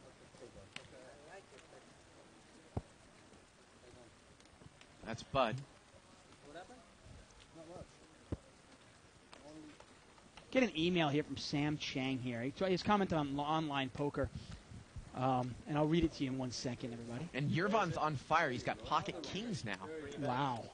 And Nobody's- Rich is going to raise with ace-jack suited. Seat 5's going to 3-bet. Yeah, and imagine that's probably going to get heads up here. Garland hasn't had much luck today, huh? Two player. Ace, ace, ace. Come on. Ace, ace, ace. Uh-oh. Bad Uh-oh, flop and, yeah, for Rich. Rich has got top pair here. He comes out and bets, and Yvonne raises. Yeah, that's a bad luck And flop. look at this. Rich is going to 3-bet, and Yvonne 4-bets. And now Rich is probably going to check and call, I would imagine. Yeah, it's tough to get away from that. Turns at 10. Rich checks. Yvonne bets. And Rich is going to need an ace or a jack here. Yep. That's Yvonne it. needs to dodge those cards. Rich has got Five 5 outs. outs. The river is an 8. And now anyone with a 9 would have a straight. And he's going to bet the river. I love the river Yeah, bet. it's a great Can't bet. put the guy on 9s. No, Rich is a pretty good player. You Yeah. got to put Rich here on. You can't put him on jack 9. I mean, that makes no sense. And kings are going to take it down. Yeah. Oh my goodness. He's on And- fire. Yeah, okay, and here's the email from Sam Cheng here. Hey, guys, I know one of you play a lot of poker online, and that would be Bart. So he says, so kind of want your comment on internet poker in general. And he says here, basically, he talks about how he's doing well, and then he starts going on, he starts big swings. And he says, he's not saying that the sites are rigged, but is there something that he could do to avoid such large swings / bad luck? Well, I used to think that because you saw more hands, the variance would actually be less. But it's actually really not the case. The swings are bigger when you see more hands. I mean, that's what I thought. I've actually stopped playing Limit Poker online. I now exclusively play No Limit Hold'em. No, and again, you still play Omaha as well online? Yes, and I'll play Omaha too. But I kind of make fun of Dave because, I think some of the things that Dave does at a live table is a little bit overrated in terms of what you think are physical reads on a player. Right. But that's just my own little thing. Yeah. The flop comes Ace Jack Jack here. I'm old-fashioned. So you like to get, you like to play a person, face to face. That's why you're not a big No Limit online. I do. I also like to get out of the house, and Yeah. I like the relationships and Right. talking to people and so forth. Turns a 6 here, and Yvonne is he's gonna take a card. The river's a deuce, and Armin's got the best hand. Yeah, I am also crazy. I mean, I know it's crazy, but I still don't trust the big no-limit games. I don't trust any really big Well, I cash don't games. really play big cash. I mean, that's the thing about internet poker. A lot of people don't realize, and this was actually, I You think, play like $300 games. Well, this is partly why we didn't have a lot of success with our internet tournament we tried to do on Sunday. I mean, a $50 with rebuy tournament is a huge internet tournament because you have to remember people are usually playing 3, 4 more tables at a time. Right. So, yeah, I don't really. I mean, I play basically a game that is probably equivalent to 2-4 with a $400 max or an $800 max buy-in online, 4 tables a time of it. Yeah. On No Limit. I'm not playing, party poker 2,000 min buy-in. Right. That's, I understand exactly. so. I mean, I just worry about collusion and so Right, forth right, and right. cheating. 5-way action. And actually, you can find me usually on Absolute. I actually like that. What's site a your lot. Live Bike Bart. And I live have bike my part? little There you go. bike avatar. Ace Cool. Deuce Queen here. Seat number 6 is going to come out and bet here, Julie. And we got to see a Julie's raise. betting with what? Nothing. Nothing. And Sonny's going to raise here with Ace 3 of diamonds. And it's over to Armin. He's got middle pair, and he's really struggling with this one. Now, this is one of those cases where if I had a middle pair and some sort of draw, I might stay in. But without a draw, and when I say middle pair with a draw, I mean, let's say the flop was Ace, Queen, 10, and I Yeah. had Queen, Jack. Well, then I've got a gut shot with second pair. Okay, maybe I can take one off. Right. But when you have second pair and no redraw, it's a pretty easy laydown. And Sonny takes it down. Now, the one thing I was going to say about playing poker, part of playing poker is the swings. There's nothing you can really do about that. Right. Even the best players in the world probably lose 40% of the time. I just, it's funny because you went through this too. I mean, you and I used to really both like Limit Hold'em. It used to be my game. You played it, all the way up to the World Series this summer. Right. But I look at Limit Hold'em as a dying poker game, and I look at it as why. Like I had to hop into a 30-60 game. Hopefully that's going to end soon, Dave. But I had to hop into a 30-60 game. I played for an hour and a half today. Lost about $300. I played one hand, pocket kings. Why would I want to play Limit Hold'em where it's basically a coin flip, whether I lose several $100s or win several $100s, or play No Limit when I can win 85 to 90% of my sessions? Yeah, I mean, It's. I mean, obviously, if you're a good player in Limit Hold'em, you can beat the game. Right. Limit Hold'em is definitely, it's more of a grind-it-out Yeah. type style. We had a raise here, and we've got someone with top 2 pair, King 10 out of seat 8. Yeah, that's high. And Armin's going to bet with a King Rag. And look at this, seat number 8 is just going to call, and that gets Garland in there. I mean, how do you just call that? There's two Yeah. diamonds. There's Garland's straight got draws out Jack there. 10 of hearts. It's not up there. Turns a queen, and it's a third diamond. It's a third diamond. Now, Hyde does have a 10 of diamonds. It is the best diamond out there. But how does he know that? And now he's going to raise. Now he's going to raise. Well, Garland's picked up an open-ended straight draw, but again, the turn was the queen of diamonds. Yeah, now if Garland had a diamond in his hand, maybe he calls, but pretty easy laydown with And two hooks. Armin calls. He is drawing totally dead. Yes, he is. River's a 4. Yep, and High's going to bet here. And is Harmon going to pay him off? Yep, looks like it. Wow. I think, have we ever seen anybody lay down top pair now to a raise all Not at night this long? game. I mean, it's unbelievable. High's going to win it there with King 10. No, Phenomenal. Dave, Limit is a grind, and it's funny, I basically was on a huge downswing in the 20-40 and the 30-60 over. I was looking over my records over the last 5 months, and I have won all the money back I lost, plus more, in the last 3.5 weeks in the 5-10 game. In playing No Limit Hold'em. In playing No Limit, and it's not like I buy in that game. I mean, I'm only buying in for about 1,300. Yeah, I don't want to disparage Limit Hold'em because I Right. do think it's a good game. I do think there's a place for it. You've just got to realize that, in no limit you might win 80 to 90% of your sessions. Right. I also think that if you're a good player against a bad player, your edge is a little bit bigger in no limit. Oh, not a little bit. Are you kidding me? As opposed to limit hold'em, where God, without any moron can play limit hold'em. Right. Right. Now I'm not saying any moron can play it well. They're going to lose money. Right. But we had a raise here out of seat 5. He's got pocket jacks. Seat 8's going to cold call with ace 10 offsuit. I mean, if somebody makes a mistake in limit hold'em, it might cost them 2 big bets. Right. While in no limit, if somebody whole makes a stack. mistake against me, I might take their entire stack. We have a bet here by seat number 5, Yervon with the overpair. High is going to call with ace 10 and Rich is out of there. Rich has played it pretty solid so far. Turns a king, and now both players have flush draws. Now, High's in bad shape here now. High needs an ace that is not a heart. He's only got 2 outs. Rivers is 7, and Yervon bets again, it looks like. And ace 10 called him down the whole way, Dave, with Wow. no pair again. Phenomenal. Yeah, unbelievable.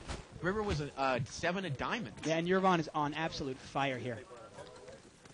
I mean, I'm just thinking that basically, I mean, poker, and especially no limit hold'em, it's a game of mistakes. And it's just easier to take advantage of somebody's mistakes when you can win their entire pot, their entire stack. We have another email here from Clapman at sbcglobal.net. Just asking if you know of any other live poker webcasts. And as far as I know, we're the only one. Yeah. So there you go. Anything you see on TV or on the web, it's usually either taped, it's usually a tournament, and there's a Yeah. lot of post-production going on with that. This show is completely live, completely unedited, and unscripted. Now we have ace-king over there for seat 2. I believe he popped it up. And we're going to see 4-way action times a double-sized bet. And there's the ace, ace-deuce-7. Nobody else has got anything Yeah, here. this should be bet fold. I mean, it Should shouldn't even be. be close. But Julie comes out and bets with pocket 3s. She loves to come out and bet with nothing. And now Fred raises her, and if you're Julie, is she going to get stuck? And she's going to 3-bet, Dave. And again, we have seen that moves just don't work in limit hold'em. The flop is ace-deuce-7. The And is she turn's gonna- a jack. And she's going to bet it, and you're going to raise this again here? I raise this again.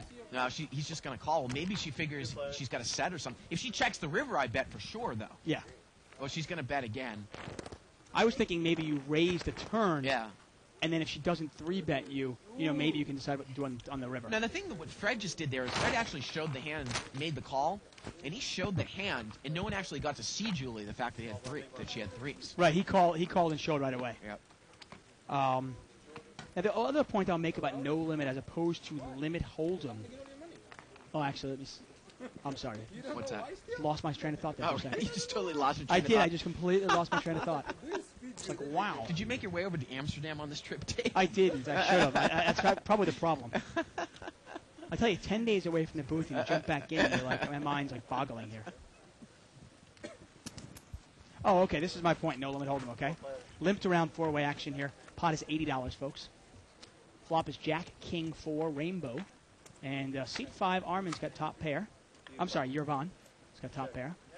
King 8 here, and it gets checked around though. Turn is a 5, and now Yervon's going to bet it, and Bud is going to call this with pocket 10s now. He now thinks his 10s are good, and the river is a 6 of hearts. And Yervon is going to bet again, and Bud is going to call again, and Yervon's going to take this down. And Bud shakes his head, and that's it. Dave, we had an... I was going to say, the only thing I was going to say, the difference between no limit and limit hold'em also is, limit hold'em, to me, if you're going to play it well, you almost have, especially in a game like this, you almost have to get good cards, and your good cards have to hold up to win. While in no limit, I don't necessarily need cards to win. Okay? I can adapt my style based on what cards I'm getting, what table I'm at, who I'm playing against. And that's one of the reasons why I prefer no limit over limit now. We got an email here from David Stanfield. I'll get to this in a second. Okay. Here. Basically, he says that he can beat the limit games at his casino, and he wants to change to no limit. And he always has limit to fall back upon, so what level should he start at? And I'll get to that in a second. Garland is raised here with pocket jacks, and Bud is just going to call with ace-king in the blind. Ace-king offsuit. Now, against a player like Garland, I think that this is probably a check fold if I had ace-king, or I make a move against Garland. The turn is a 10, but Garland's got an overpair. And Bud is going to check call here again on the turn. Well, he's got live cards. He's got 6 outs here. 6 outs only.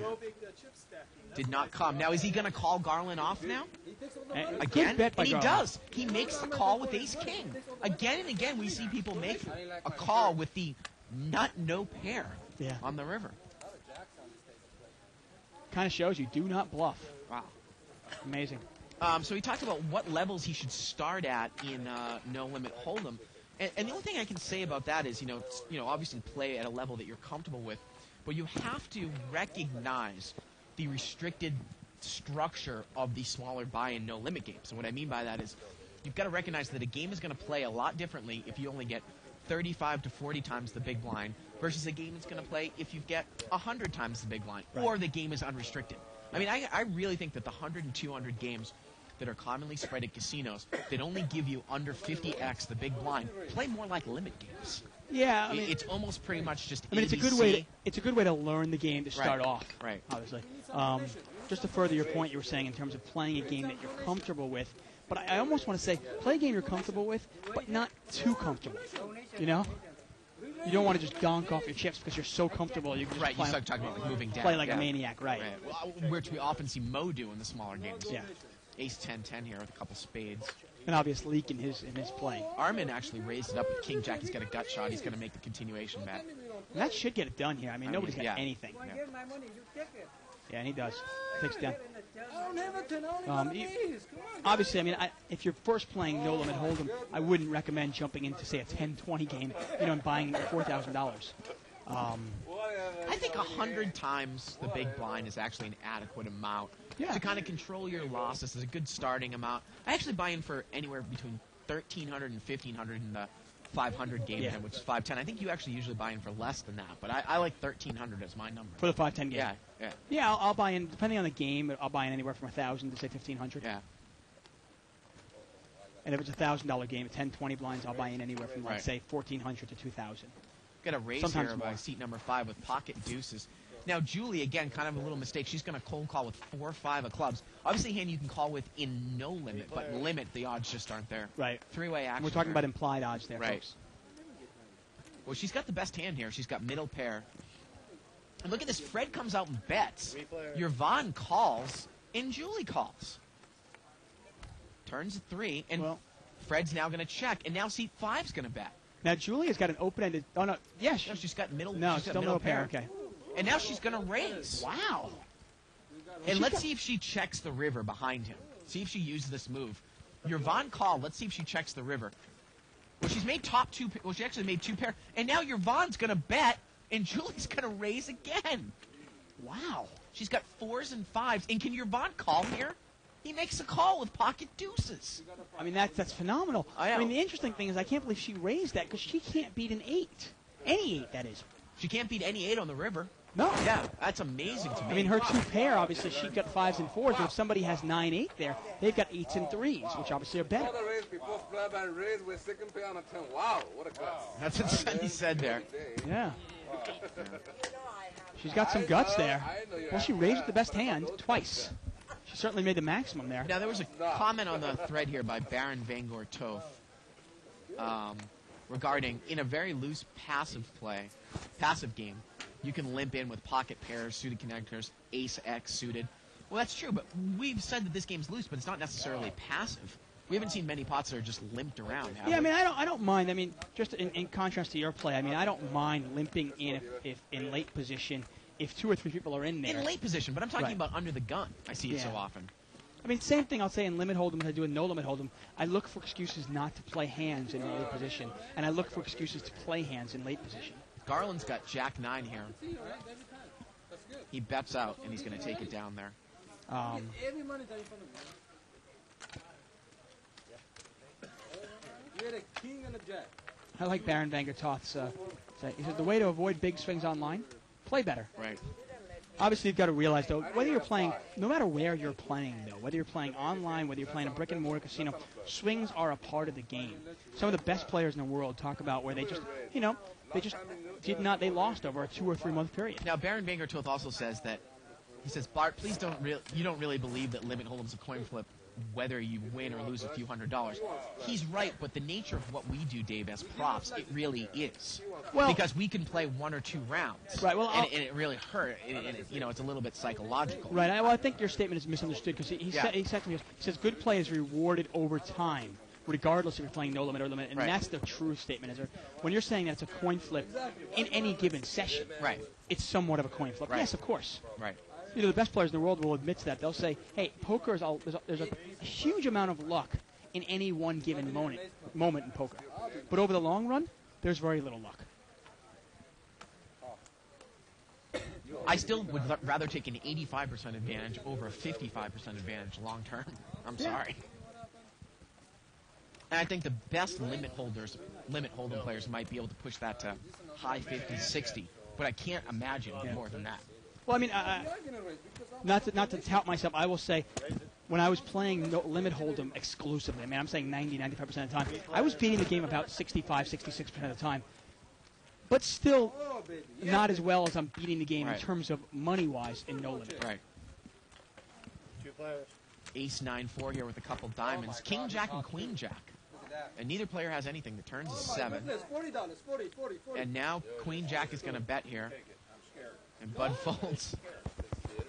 Ace 9-4-7. And Armin takes it down with the second best. Yeah, he takes down a semi-bluff there. He picked up a spade draw on the turn, he bets it, and he takes it down. Yeah. I was too aggressive again. Bud said he was scared. Threw it away. Now, the only thing I'll say is, yeah, okay, so I beat the game 65% of the time, but what Barry Greenstein used to say is that your session winning percentage is completely irrelevant. Who cares if you win 90% of the time or 30% of the time? It's how much money you win that's more important. Right. I mean, how many players, if you're sitting at home and you're wondering this, tell me if this doesn't sound familiar in your own play. Session 1, win $100. Session 2, win $100. Session 3, win $200. Session 4, win. Session 5, win. Okay, so now in 5 sessions, you've won, you're 5-0, and you're up, say, $800. And then in session 6, you lose $1,200. You know, who cares? So you're 5-1. Okay, you've now won 83% of your sessions. Seat 5 raised with Ace King, and Rich defended his blind with Queen 10. Rich checks and Yervon bets. Rich has got a gut shot with overcards. 9-8-6 with 2 diamonds. The turn's a 10, and now he's got top pair with the Queen and Diamond flush draw. And he comes out, and he's going to check raise. He's going to represent a 7 here, but he has top pair. And Yervon calls with Ace King, Dave. Wow, and he does not have a diamond in his hand. And the river here is a jack.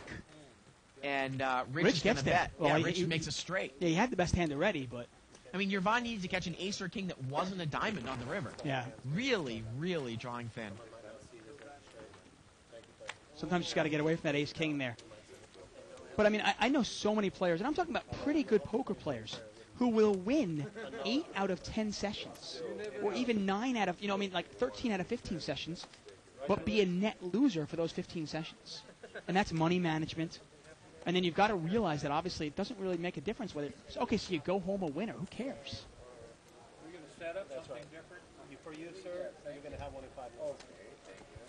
Well, I want to read this email here because I want to see what somebody thinks about it here Okay. after this hand. I don't personally agree with it, and I want to hear if there's an outcry. Outcry. Queen Jack suited against 10 deuce of clubs here. Queen's going to bet. And Julie here with 10 deuce of clubs is going to call. Oh, she raises, Dave. Again, we see people trying to make moves with absolutely nothing. Yervon's got top pair.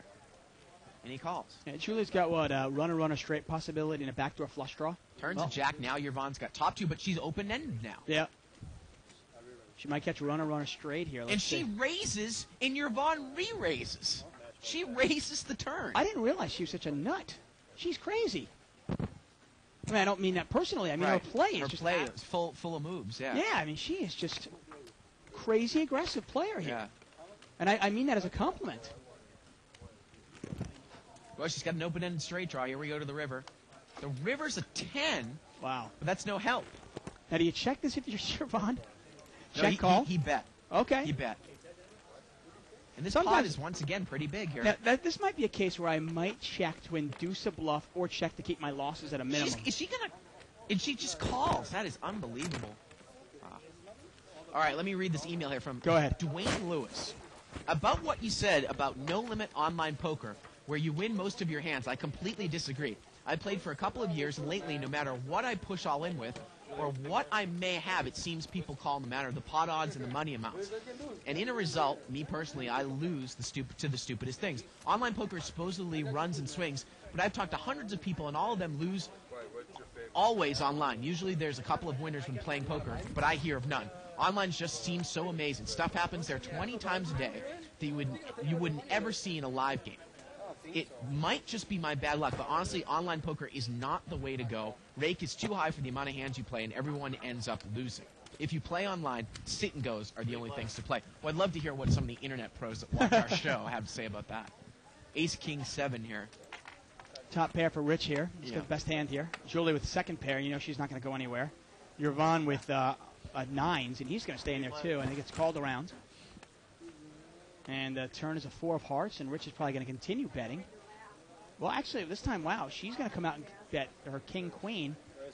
And look at this. We get a raise here from Rich with ace-10. You know, he's seen enough of this play from Julie that he's going to actually raise her. The turn is at 8 of the river's the 8 of hearts, doesn't change anything. And it goes check. Yeah, but now he checks the river, though. Nice bet by there, but Rich actually made that play. Yeah. And I bet if he caught a 10 there, he probably obviously would bet. Let me respond to that email, David. Go ahead. I you know, if you've had bad beats online, I understand that. I don't believe it's rigged, and you can't tell me that the rake is more expensive than it is in live, or expenses in terms of gas, you know, travel expenses, and time spent, parking, all that stuff. Plus the fact that there are great rakeback deals there. You're usually only paying about 50% of what the advertised rake is on a website. I just don't buy it. You see so many more hands per hour. You don't tip. Yeah, you don't tip it. That's huge, right? Huge. Yeah, I don't buy it there. You know, the interesting... I mean, that was the first email there for Dwayne, but and I want to say, go easy on him. No, totally respect to Dwayne Lewis. Obviously, he might be a very good player. I don't know Dwayne personally. Right. But I will say, I mean, poker players, as far as poker players goes, whether you are online or you play live or you play both, 90% of poker players lose. Right. So you can look at your poker tracker stacks for that if anyone wants to. 90% of poker players lose, folks. Rich brought this in with a suited connector. And Yvonne called with pocket deuces, and now he cold calls on the button here, king 10-10. Well, Rich needs here, it's kind of funny, Rich needs a 6, a 7, a king, or a queen to win this pot. Yep, because, actually he's got a spade draw now as well, queen of spades. Or a spade, and he's going to win it. And he shows it. Well, he shows the bluff, but he had a ton of outs. Yvonne hasn't looked at the cards, though, yet. Yeah. He never saw the cards. So he doesn't really care. Now, if Dwayne Lewis is asking most people if they lose, well, most people do lose. Yeah. You've got to realize that, you know, if let's say 50% of your 50% are winning and 50% are losing, well, that means the casino's making no money. You know that's not going to happen. Right. Casinos are obviously making money, whether they're online or brick and mortar casinos. You know, the only thing I can say is if you're losing, the best thing to do is really be honest with yourself. Instead of just saying, man, it's bad luck, what bad luck I'm getting, examine your play and really try to look for the leaks. Because I guarantee you've got a leak or two. I know I have one or two, or more. Check. And Julie's got the best hand here with Queen 4. Actually, no, she doesn't. I apologize. Seat 7, Bud has got top pair in the small blind, and he's going to raise it up here with King 8. And Julie's going to call with Queen 4. She's got bottom pair. And, wow, look at this. Uh-oh. Now, Yvonne is also in there with Ace 4, and the third 4 came out there. Yep. They both have trip 4s. And look at this, seat 5's going to raise. Well, he's got Ace 4. He's got the Ace 4. I thought it was actually Bud that had the Ace 4. Oh, okay. I got and you wonder if Julie's going to re-raise And this. she does. She 3-bet it. And with the Ace 4, if you know the way Julie's been playing, I would cap it here because I have the best kicker, right? You can't give her credit for a full house. And Bud is going to throw this away. Easy lay down for Bud. Nice play down. And I think he has capped him. Now, they are unlimited on the river here. Well, Julie can't just go crazy. She's only got a queen kicker, right? No, exactly. And, now, if a deuce and an 8 comes, it would chop, and Julie could win with a queen. Exactly. Here we go to the river. Oh, the river's a deuce. My goodness. Now, Julie should not raise here. She shouldn't raise, but she's going to raise. There are a couple of hands that she can't beat. Yeah. Not that saying that 8-4 was going to be in there, but she can't beat 4 deuces and she can't beat 8-4, right? And, pocket 8s as well, right? Yeah, I mean, a good player, especially in a no-limit game, it's a clear, just smooth call. Right. In a limit game, you can probably raise one time, I guess, but you got to be aware that a good player isn't going to call you with a hand that you can't beat, that they can't beat. You know, it's funny. I want to get back to that last conversation we were talking about a long time ago in terms of the comparison between limit hold'em and no limit hold'em, because I really say limit hold'em, it is a good game. And if you are a good player in limit hold'em, I really do think you can beat it, and beat it, you know, pretty handily. Especially a game like this, it's just pretty live. If you play a good game, a pretty good solid game, you can beat this game over the long haul. You've just got to realize that your variance, your swings are going to be there. You're running good, but You know, you might run bad for 2 weeks. We have a little under a half an hour left here. Button's going to move over to seat 7. But I think you pointed out, and it's a good point, I can sit down 5-10 no limit and make $4,000 in a given session. I can't do that in 20-40 Right. hold'em. Yeah, I mean, that's the one thing I noticed about my game is I was maybe winning 65% of my sessions in limit hold'em, Right. but my biggest wins were, say, 12, 13, 1,400, maybe even 1,800, but my losses were about the same. Well, now in no limit hold'em, This is interesting here. Sonny's brought it in for a raise. Rich is 3-bet. Excuse me, seat 3 is 3-bet with ace, queen, and diamonds, and Rich has got pocket jacks. okay, wow. Now, it's funny, we brought this up a couple weeks ago. Is there a hand in limit hold'em that you cold call 3 bets with? Do you cap it here, or do you just call? Jacks, you might just smooth Cap. call this. She's going to cap it. And now you wonder if you're Sonny, can Sonny get away from it for 4 bets? I would with pocket 9s, especially when Rich capped it. But he's going to make the call. I mean, honestly, what would Rich cap it with? I guess the only thing you'd hope for is ace-king suited. Yeah, and Armin's in there with ace, queen of diamonds. Oh, Oh, wow. Sonny flops top set. Yeah. And he checks it. Why check it? Yeah, because, again, is he going You- to check raise? You know exactly. Now Right. he's going to get now he's going to get Armin out of here. Right. If he bets it, Armin probably calls. Right. Yeah, Sonny badly misplayed his hands. He's going to raise it. But he's going to get called in the middle by ace-queen anyways. Actually, He 3-bet it, and Rich folds the jacks. Armin 3-bet it. Are you kidding me? And Sonny caps it. wow. Turns of 4, now Sonny is, and ace-queen is now drawing dead. Actually, I want to say ace queen was almost drawing dead on the Yeah, flop, weren't yeah. they? What could come out there? 8.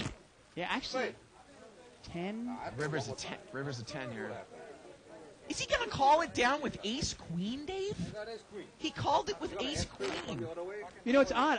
How do you know? I'm not sure 100%, but I actually think ace queen was drawing dead Yeah, I on think the you're flop. right. You're right. I don't think they could make a straight at all. One of the few times where he actually drawing dead on the flop, and he was. Yeah, there was no straight possibility there. Now, I'll just go back to that point that I was saying. When I was playing limit hold'em, predominant limit hold'em, my biggest wins were being matched by my biggest losses. I was just winning at a more frequent pace. Now, in no limit hold'em, my big losses are about the same as what my big losses were before, Yeah. but my big wins are a lot bigger. People probably had You know, there are a few nights that I've gone home up $4,000, $5,000, $6,000, and that just doesn't happen in limit hold'em, especially playing 20-40. Raise it, sit 8. I will. My wife is watching now. Sit 8, raise. Sit 5. Sit 8. We had a raise here by high there with king jack of diamonds on the button. And we're going to see 4-way action here. Ace, 6, 7 with a couple hearts. Yeah, Armin looks like he's got the best hand here. Yvonne's also got an ace, but he's got kicker problems. Check. Bet out here by seat number 3. That's Armin. Yeah, Yvonne is going to call. 4 players. He's in bad shape here. Turns 6. Sonny's still open-ended. Armin's going to bet again. Seat 5 calls. He's got ace, deuce of spades. You don't have it up there. There you go. And here we go to the river. Oh, and look at that. Sonny gets there. Yep, Sonny gets there. He's got a straight. Did he check it? Bet. He's going to check call here. Yeah, he's Wow. checking calling. I guess it's the paired Third board heart. has scared him. Third Maybe heart. Third heart. Third heart. Oh, okay. There you Yeah. go. And Yvonne bets, and Armin, is he going to overcall what would be a chop pot? He does. Wow. His 9 does not even play, folks. Okay, here. Straight. And obviously, I don't mind the play there by Sonny. Right, He checks and calls. figuring if somebody backed into a flush, he doesn't want to bet, get raised, and then have to pay somebody Well, else. it's not necessarily even backing into. There were two hearts on the flop. Yeah, exactly. So, Right. yeah. Very likely that one of those players would have the ace, the other player would have hearts. Right. Kind of interesting, though, that he would even go for the straight. Yeah, why would he chase it there? Yeah. If you think somebody might have hearts. Now, again, in limit hold'em, it's not as big a deal as it is in no limit when you're Right. chasing a straight with a two flush. Right. It's just hard enough to hit a draw. Why do you want to hit a draw and then still not be good? Right. Interesting interesting 2+2 post by Baron Vegertov. I'm just wondering if he says that kind of sarcastically. He writes, "Hey, many people beat online, myself included, and many for far, far more than I do. If he's not doing well online, he should move up limits where people will respect his raises." I have to assume he's saying that with some sarcasm. Right. Right. Yes, we do there, though. People say that all the time to me. They go, "I can't beat the 3-6 game. Should I move up to 10-20 or 20-40? Right. No, there was a 6 pair. Although, funny enough, I actually spoke with Rick Nebbiolo Yes. today, Dave. People know about Rick. I'll get to this in a second here. Button is in seat 9. That's Garland. Hasn't played many hands tonight. New player in seat 5. Actually, no. Same player. Just looks different. He's eating. Bud raised with ace-queen, and high there call was 6-5 of diamonds. And again, in the blind, seat 5's going to call. Well, actually, he wasn't in the blind. He limped with king-8, and he makes the call. Wow, look at this. 5-6 of diamonds, flops a straight. He's got a gut shot straight flush draw and a flush draw. He's got this deck rigged here. I mean, look at this one. Bud bets. High just calls here. Again, deuce 3-4, 2 diamonds, turns a 7. And I guess the best card that could possibly come here would maybe be a 5 High or a raises queen.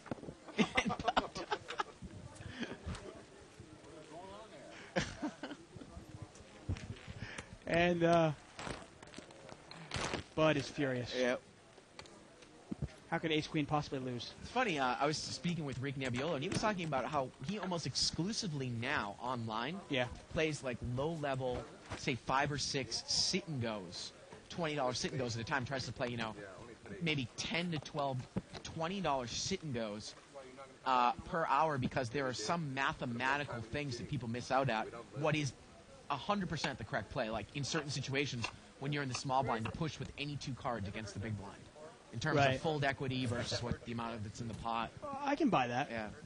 I never really got into sit-and-goes myself. I liked them a lot when I first opened an account with UB. Actually, Yeah. I would play a lot of sit and goes, and I found that I could probably finish in top 3, which top 3 Right. pay almost 2 out of 3 sit and goes, and win 1 out of say 4. So it was almost like Right. it seemed like it was pretty easy Look money. at this flop, and look what seat 3 called. He had 9 deuce. He called 5 jack 10. He's got 9 deuce of diamonds. Rich's got king queen open-ended with an overcards. Seat 3's got 9 deuce of diamonds. Yeah, and he throws it away there.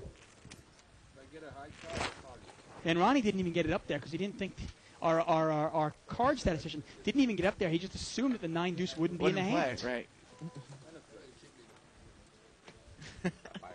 Giving the players too much credit. Yeah, it's funny. Obviously, we put all the cards are put in manually, and oftentimes our Ronnie, who puts the cards in for us, will often look at the hands and kind of assume which hands will be playing and which hands won't be playing. Well, he's not having much luck in this game. Sonny in the lead there with 2,000. Wow, what did Sonny buy in for? I mean, I know he won a couple of big pots there. And there it is. Sonny is up $1,000. Yeah. Bud is up 1,600. Oh, that's the buy-in actually. There we go. Bud bought it for 1,600. Sonny bought him for 1,000, so he's up $1,000. And there we go. Sonny's up 1,000. He's only been in the game for about an hour and 10 minutes maybe. Pretty good hourly, huh?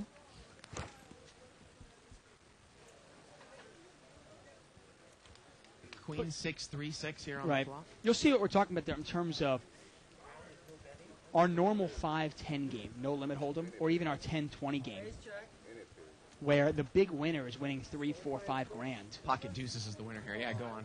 And in this game, where the big winners are winning $1,000. Email here from Chris Flanagan. He says, at my local casino, I play the 1-2 no limit game. I usually buy in for 200, which is the maximum. Is that too much money for a game like that? Should I buy in for less? Well, I think that that's a good amount. And let's say you were in Vegas and it was 1-2 unrestricted. You got to start thinking, well, how much do I want to possibly buy in for? How much you're comfortable losing? If someone's got 500 on the table, I might buy in for 500 on the table, but you don't have to, obviously. Right. I actually think in those restricted buying games, I'm really in favor of buying in for the maximum. So if it's a 1-2 game and you can buy in for 200, buy in for 200. And that's actually a great setup. We don't have any type of game like that. I've never seen a game like that. I see it online often, but I've never seen like a game that will give you so much play at such a small level, 1-2 with a $200 max buy-in. Like, for example, our 200 game here is 3-5. Which is much different. It's obviously very high blinds for that game. But our 3-5 game, which is only 5-5 blinds. 5-5, yeah. Great structure. Right. Ace, king, queen here on the flop. Jack 10 flop to straight. That's Bud. And he comes out and bets. Ace, king, queen. 3 players. Sonny makes the call with a gut shot. Turns a 9. Now Sonny has a pair. Well, look at the seat 5, though. Seat 5's got 2 pair. And Yvonne's going to bet with 2 pair, and Bud raises.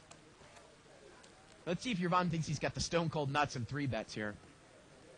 Nope, he just calls. A lot of hands you could lose to here. I mean, queen 9 is he pretty needs much a queen or a 9. Oh, the river's a 7. I was going to say, I mean, but he comes out and he bets again, Dave. And now Bud can raise him again. Raise. Why not raise with the nuts? And he's going to pay him off again. Man. There it is. I mean, I got to tell you, with queen 9 there, if a guy raises me on a turn, all I have there is a bluff catcher. Right? I mean, I can't beat any better 2 pair. I mean, I've got bottom 2 pair there. What can I beat? Is it a reason you didn't get a pot after pot? I don't know. I mean, maybe Bud does that with like an ace high diamond draw. He picks up a diamond draw on the turn and he makes that play. We get an email here from Man. Barry Woods. He said, I've been trading emails from a guy from Australia. Since he was planning on playing in Sydney in a couple weeks, their rake is unbelievable. It's called a commission chip rake, and it's $1.25 per player per hand. Like an ante. Add that to the blinds, and it costs a lot to play the lower limits with no possibility of a positive session. I mean, that is nuts. Yes. Well, it's one of the reasons we always point out. It's one of the reasons pros will rarely play the small games with the rake. And in this, we're talking about any casino. In a live casino, the rake is just too big to beat a small game. I mean, you'd have to beat a small game 95% of the time, which is virtually impossible. Now, obviously, in with the world of internet poker, obviously you can play 3, 4, 5, 6 games at 3-6 hold'em or 4-8 hold'em, but obviously in a live game you can't do that.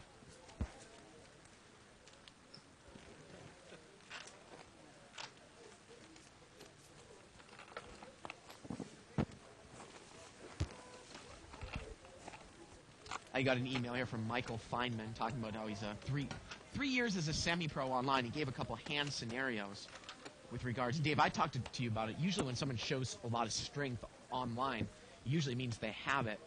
And I get into situations when I lose set over set, maybe top 2 pair over bottom set, and aces pre-flop against kings against a rag board. Those are the big hands that you lose a lot of money on online. Maybe he's running bad. It's possible. To me, I like to look in my opponent's eyes and read them. I can tell exactly what they have. Well, I always get a kick out of it, Dave, because you're a big proponent of opening your cards and trying to get a read on the player and asking them questions and such. And I just prodding them and prodding them and so forth. Prodding's not a word, is it? Prodding is. I'll stand by it. Open-ended straight draw here for Bud. Picks up a pair, but Julie also has a pair. And now Bud's going to bet. But Julie has the best hand with Queen 8. Yeah, now if Bud had bet that on the flop, he probably would have taken it down, but he was in the big blind. And Julie's going to call. He needs help here. He needs a 7. This one might go check on the river. Well, the river's a king. And now Julie's going to bet. And he's going to pay her off. Yeah. And 8 is good with the queen. Yep. Obviously, both kickers. Actually, his 7 does not play. Sorry. Right. Bud had kings and 8s with a 9 kicker. And Julie's obviously got kings and 8s with a queen kicker. And we often say Hold'em is a game of kickers. Absolutely.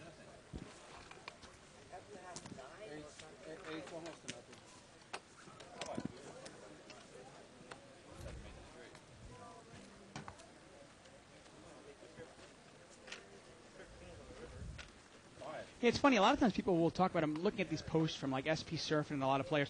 They're looking at this limit game like, wow, what is this? Is this like a normal game? And I'd say this is closer to the norm than not being the norm. outside of maybe seat 6, Julie, being a very aggressive female, rarely do you see women being that overly aggressive. But hey, all the power to her.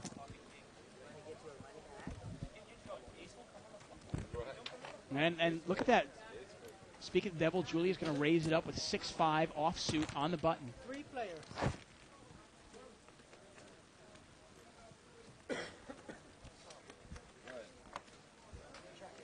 And flop is 10-9-9. Armin with top pair, and he's going to bet it right away. Yeah, he's going to come out and bet with ace-10. And look at Julie. She's got nothing here, and she's going to throw it away. And neither does Bud. Both players fold. We have about 15 minutes left in the show. Armin hasn't had much luck today. Once again, we're live at the bike. I'm David Tuckman here with Bart Hansen, and we do a live cash games, stream live cash games on the web every Monday through Friday from 7 to 10 p.m. Tell your friends about it if you like the show. Hey, tell your friends about it if you don't like the show. And if you want to play on the show, come on down to the Bicycle Casino. We are about 10 miles south of Los Angeles in Bell Gardens. We have actually, did you realize the Bicycle Casino, we are the second biggest poker hall in the entire world? I did know that. Amazing. Raised here by seat 5, king, queen suited. And I still think it's probably the best no-limit action anywhere. King, queen, offsuit, jack 10, and Bud's got a hand with a 9 in it. We can't see the second card. What are the odds it's 9 deuce on the button? Flop here is deuce 4 deuce, folks. Well, Bud's going to call one time. Yeah, maybe he's got 9. He's got a 9 of clubs. You know that. And Ace 9. Ace 9. Well, he's still got the best hand, and Yvonne's going to continue to bet, and Bud's going to call again with ace 9. Wow. Well, is Bud going to call him down the whole way with ace high? Well, the river's an 8. It's a spade, and Yvonne bets, and yeah, it looks like he is. He makes the call. Wow. And he's going to win this. Ace high is good.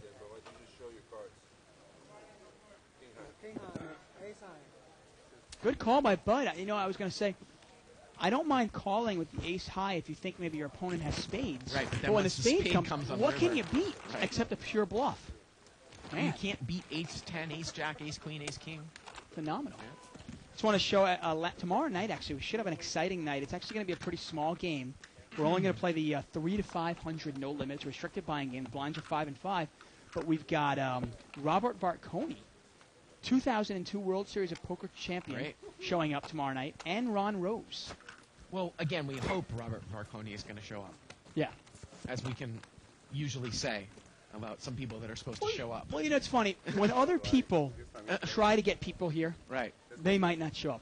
But when I say it, count on it, okay? Put it in stone. Oh, boy. They're coming. Robert Varconi will be here with Ron Rose. Jack 7-5 here on the flop. Be interesting to see how they play.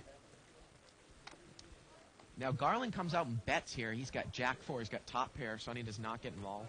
Yeah, he's got bottom pair here. Julie calls with absolutely nothing, ace 6. And seat 8's in there with pocket 3s. Turns another jack. Garland's got trips. Garland bets, and he's going to take it down.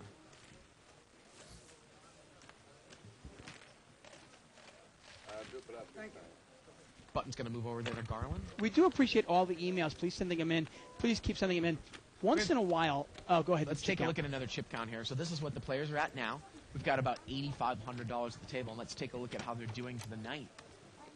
Wow, look at that. Yvonne up over $1,000. Sonny is at about $1,000. And then the rest of the players are negative. Look at Julie. I mean, her aggressive play, and she's up $100. Pretty impressive. Button moves over to Garland. Once again, I want to say we really appreciate all your emails. Keep sending them in. Sometimes when you give us a bad beat story or you ask us your opinion on a particular hand, we can't take the time on the show to actually talk about a specific hand. But if you want to, you can send us a private message over on our 2+2 accounts. Bart is Bart Hansen over at 2+2, and I am Friar Tuck on 2+2. And you can send us a private message, and we will respond.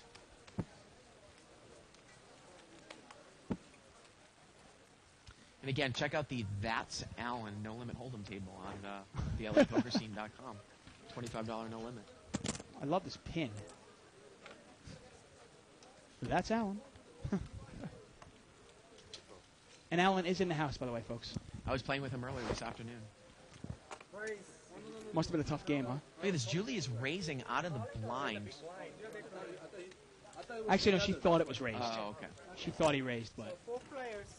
Give you 1 half. Well, she's got the best hand. Four-way action here. She's got king 10, and she 9, misses. 4, 3, all hearts. Nobody has a heart in their hand. Wow, look at that. And seat 7 there, which is not butt, it's high. He moved. He's going to come out and bet with middle pair, no heart. And seat number 3 is going to call with top pair. Turns a jack. And doesn't change anything there. And now Armin comes out and leads. He check called the flop. Excuse me, he check called the turn here too. Turn was a jack. And the river's a jack, and it's a heart. Now, is High going to pay him off the entire way? No, Armin. High's been the one that's betting, and he goes check, Oh, check okay. here on the river. Turn was a jack of diamonds. Thank you. River was a jack of hearts. Wow. Phenomenal. And Armin takes it down. Come again. Come again. Always. Come again. Yeah, Jack on the turn and river. Changes nothing. Armin wins with 2 pair. But that, I'm actually referring to an email here from Sean. Email here from Chris Flanagan. Button moves over here And, to seat 2. and Michael Feynman as well.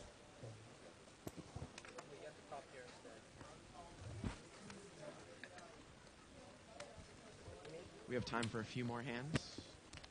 The Garland's- exciting night of Limit Hold'em. Carlin's going to raise it up from middle position. He's got ace 9, He hasn't seen many hands tonight. and he's going to take down the blinds. Well, Yeah. of course, blind stealing is a critical element of limit hold'em. It's something that I don't really think has any value in No Limit Hold'em. Now, obviously, No Limit Hold'em tournaments, you have to steal blinds and yeah, antes. of course. But in Yeah. a cash game, I don't think there's much value in stealing blinds in Well, No I Limit mean, Hold'em. usually what you do is, if you're in late position and there are several limpers, now there's that much more money to steal or Right. get it heads up and try to bet in position and take it down so the other player misses. Yeah, exactly. But I'm not raising in No Limit Hold'em just to steal a $15 if I'm playing a 5-10 game. No, there's really not a lot of point to. I mean, oftentimes on the button in no limit, you see people limp on the button. Sometimes I do it too because it's not really. You're not really trying to steal the blinds in no limit. You Yeah. know, it's. I mean, sometimes I'm raising there with somewhat of a mediocre holding, but I'm almost hoping the guy calls me. If he Right. doesn't call me, okay, I take it down. If he does call me, well, then I got position on him. Well, for example, I'll give you an example like ace wheel card rag offsuit or even suited on the button. If it's folded to you and you're on the button, I remember Barry Greenstein talked about this. I don't really think it's a raising hand. I mean, you can, but I would actually rather raise with something where I think that my hand is a little bit more live, like a suited connector or Right. something like that. It really depends on who's in the blinds, obviously. Right. But in Limit Hold'em, you would never play it that way because obviously there is a point to stealing the blinds in this No, in game. limit hold'em, you would bring it in for a raise. I mean, in the with an ace on 30-60 game, if you steal the blinds, you're talking Yeah. about $50 there. And in this game, obviously, if you steal the blinds, it's $30 there. 3 players. Look at this. Rich has definitely got a raising hand on the button. Queen Jack suited. Gets called by 7-6 and 7-9. Wow. And he flops top 2, and both players have bottom pair. Let's see if they both take off. Queen Jack 7 with 2 diamonds. Yeah, and they're both in bad shape here, obviously. Rich bets, Yvonne calls, and High overcalls. Yeah, there's only 1-7 left in Wow. the deck, folks. Turns a 10. Oh, Well, that now gives- Irvan is open-ended.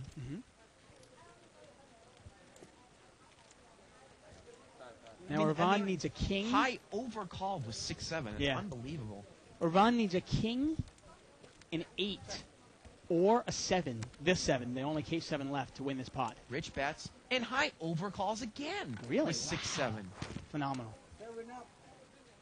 And the river's a 5. And now can High overcall again on the river? Let's see if it gets checked over to Rich. Pretty easy bet for Rich, isn't it? The top 2 pair. Yeah, I would think so. Definitely value bet here. If somebody had a straight, you would have heard from him. Rich bets again. Yeah. Well, And- he's not going to call. Neither player call. I guess they're really just trying to call and hit something else. Well, the funny Move thing their is with a hand. flop like that, and with the term of the 10, and you have 7-6 of spades, I mean, I guess the only card you really want to see is a 7, because you can't think the 6 might not be good anyway. I mean, you could even be drawing dead. A guy could have ace-king already. Oh, sure, if I have. There's a nice dinner coming. Button moves over here to seat 5. 10 more, no, actually, 10 minutes. And I'm going to throw this question out there. Dwayne Lewis asked us, and he says, stupid question. And his question here, he says, Would you call an all-in, and I'm assuming this is no limit hold'em, would you call an all-in In a bet cash game. with Right. pocket deuces if you knew your opponent had ace-king? If you the have to- player turned over ace-king. Right. Right. Or, and if not, would you call with queen-queen? Well, there's a big difference. He dismisses the difference. Right. Deuces against ace-king are almost exactly 50-50 if your ace-king is suited. But ace-king against queens, you're about, what, a 57% favorite, I want to say? I got to tell you, in a cash game, I call with deuces and I call with queen-queen. Well, Both I times. mean, deuces is more of just a gamble. If it is It's pure, not. It's If even suited. You're talking about a 54-46 favorite. You know? Oh, I thought maybe I was thinking of ace-king offsuit Yeah. against deuces is 50-50, right? Ace-king offsuit against pocket deuces? No, it's still. I mean, deuces still are a good I think go to 4 the- to 5% favorite. No, and in a not- cash game, why not take it? I don't know about that. Doyle Brunson actually said he Let me made go a to the bet with Pokulator his here. made a bet with a couple of guys. They did a proposition bet where they ran pocket deuces against ace king, and they finally gave up after losing several $1,000s. Right. I would take. Why not? Anytime I'm a little bit of a favorite in a cash game, I can always rebuy. I get all your money. Finally, we get all your money. Finally, we get all your money. I'm getting word that if it's suited, if ace king is suited, it's 52-48. I still think I still think it's actually less than that. And if it's unsuited, it's 54-46. I'm And trying- either way, hey, if I'm a 4% favorite or an 8% favorite, I'm I'll gonna take that. Check it out here at the Pokulator. What's a Pokulator? It's our card calculator that's at liveatthebike.com. Man, I tell you, the features we get, they just keep coming, huh? Yeah, You got to go to liveatthebike.com and click on Pokulator, and you can check out the odds. right. Pretty cool. This is going to be the last hand of the night, Dave. Again, thank you for joining us in 2040. No limit hold'em. Limit hold'em. Come tomorrow night for Ron Rose and Robert Barconi, We hope, 2002 we hope. World Series of Poker champion, and Ron Rose, who's a multiple World Poker Tour final table player. Why did I agree? Next time.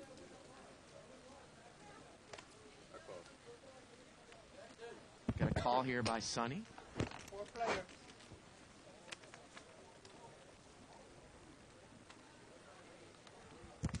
Jack 10 deuce here. And it looks like Sonny actually made the bet out of the small blind with top pair. Yeah, he wants to see where he's at, and he gets a call from High. The problem in this game is you never know where you're at. High calls him with Queen 10, and Right. Irvan actually called with Ace 6 with the Ace of Hearts. And Irvan is going to bet now after Sonny I like checks it to him. I like it. And Sonny's going to overcall. Ace king suited against pocket deuces is 50-50. Oh, even a Turn here, and the river here is a 3. beautiful. Sonny checks. Now, if the deuces don't share the Right. Ace King suit at all. Right. But again, ace king with queens is more. I think it's 57-43, I want to say, Dave. What is if you have the deuce of? What is it the same suit? Well, anyways, that's going to do it for us tonight. Thank again for joining us. Another night of live at the bike down as I'm looking at this. Yes. Trying to get in the queen of clubs here, but something has popped up and it just won't let me do it. So, oh, here we go. Queens against ace king suited. Was I right? Oh, actually 46-54. Okay. So check out the Pokulator. So for everyone here in the booth and for Dave Tuckman, I'm Bart Hanson. Join us tomorrow. Good night, everybody, from Live the Bike. It's here. It's big. And it's closer than you think. It's not a tournament. It's what you don't see on TV. The cash is real. The stakes are high. They bet big. They win big. They lose big. High stakes live action poker. Live at the bike. Watch it live on the web or play it if you dare at the Bicycle Casino right here in Los Angeles.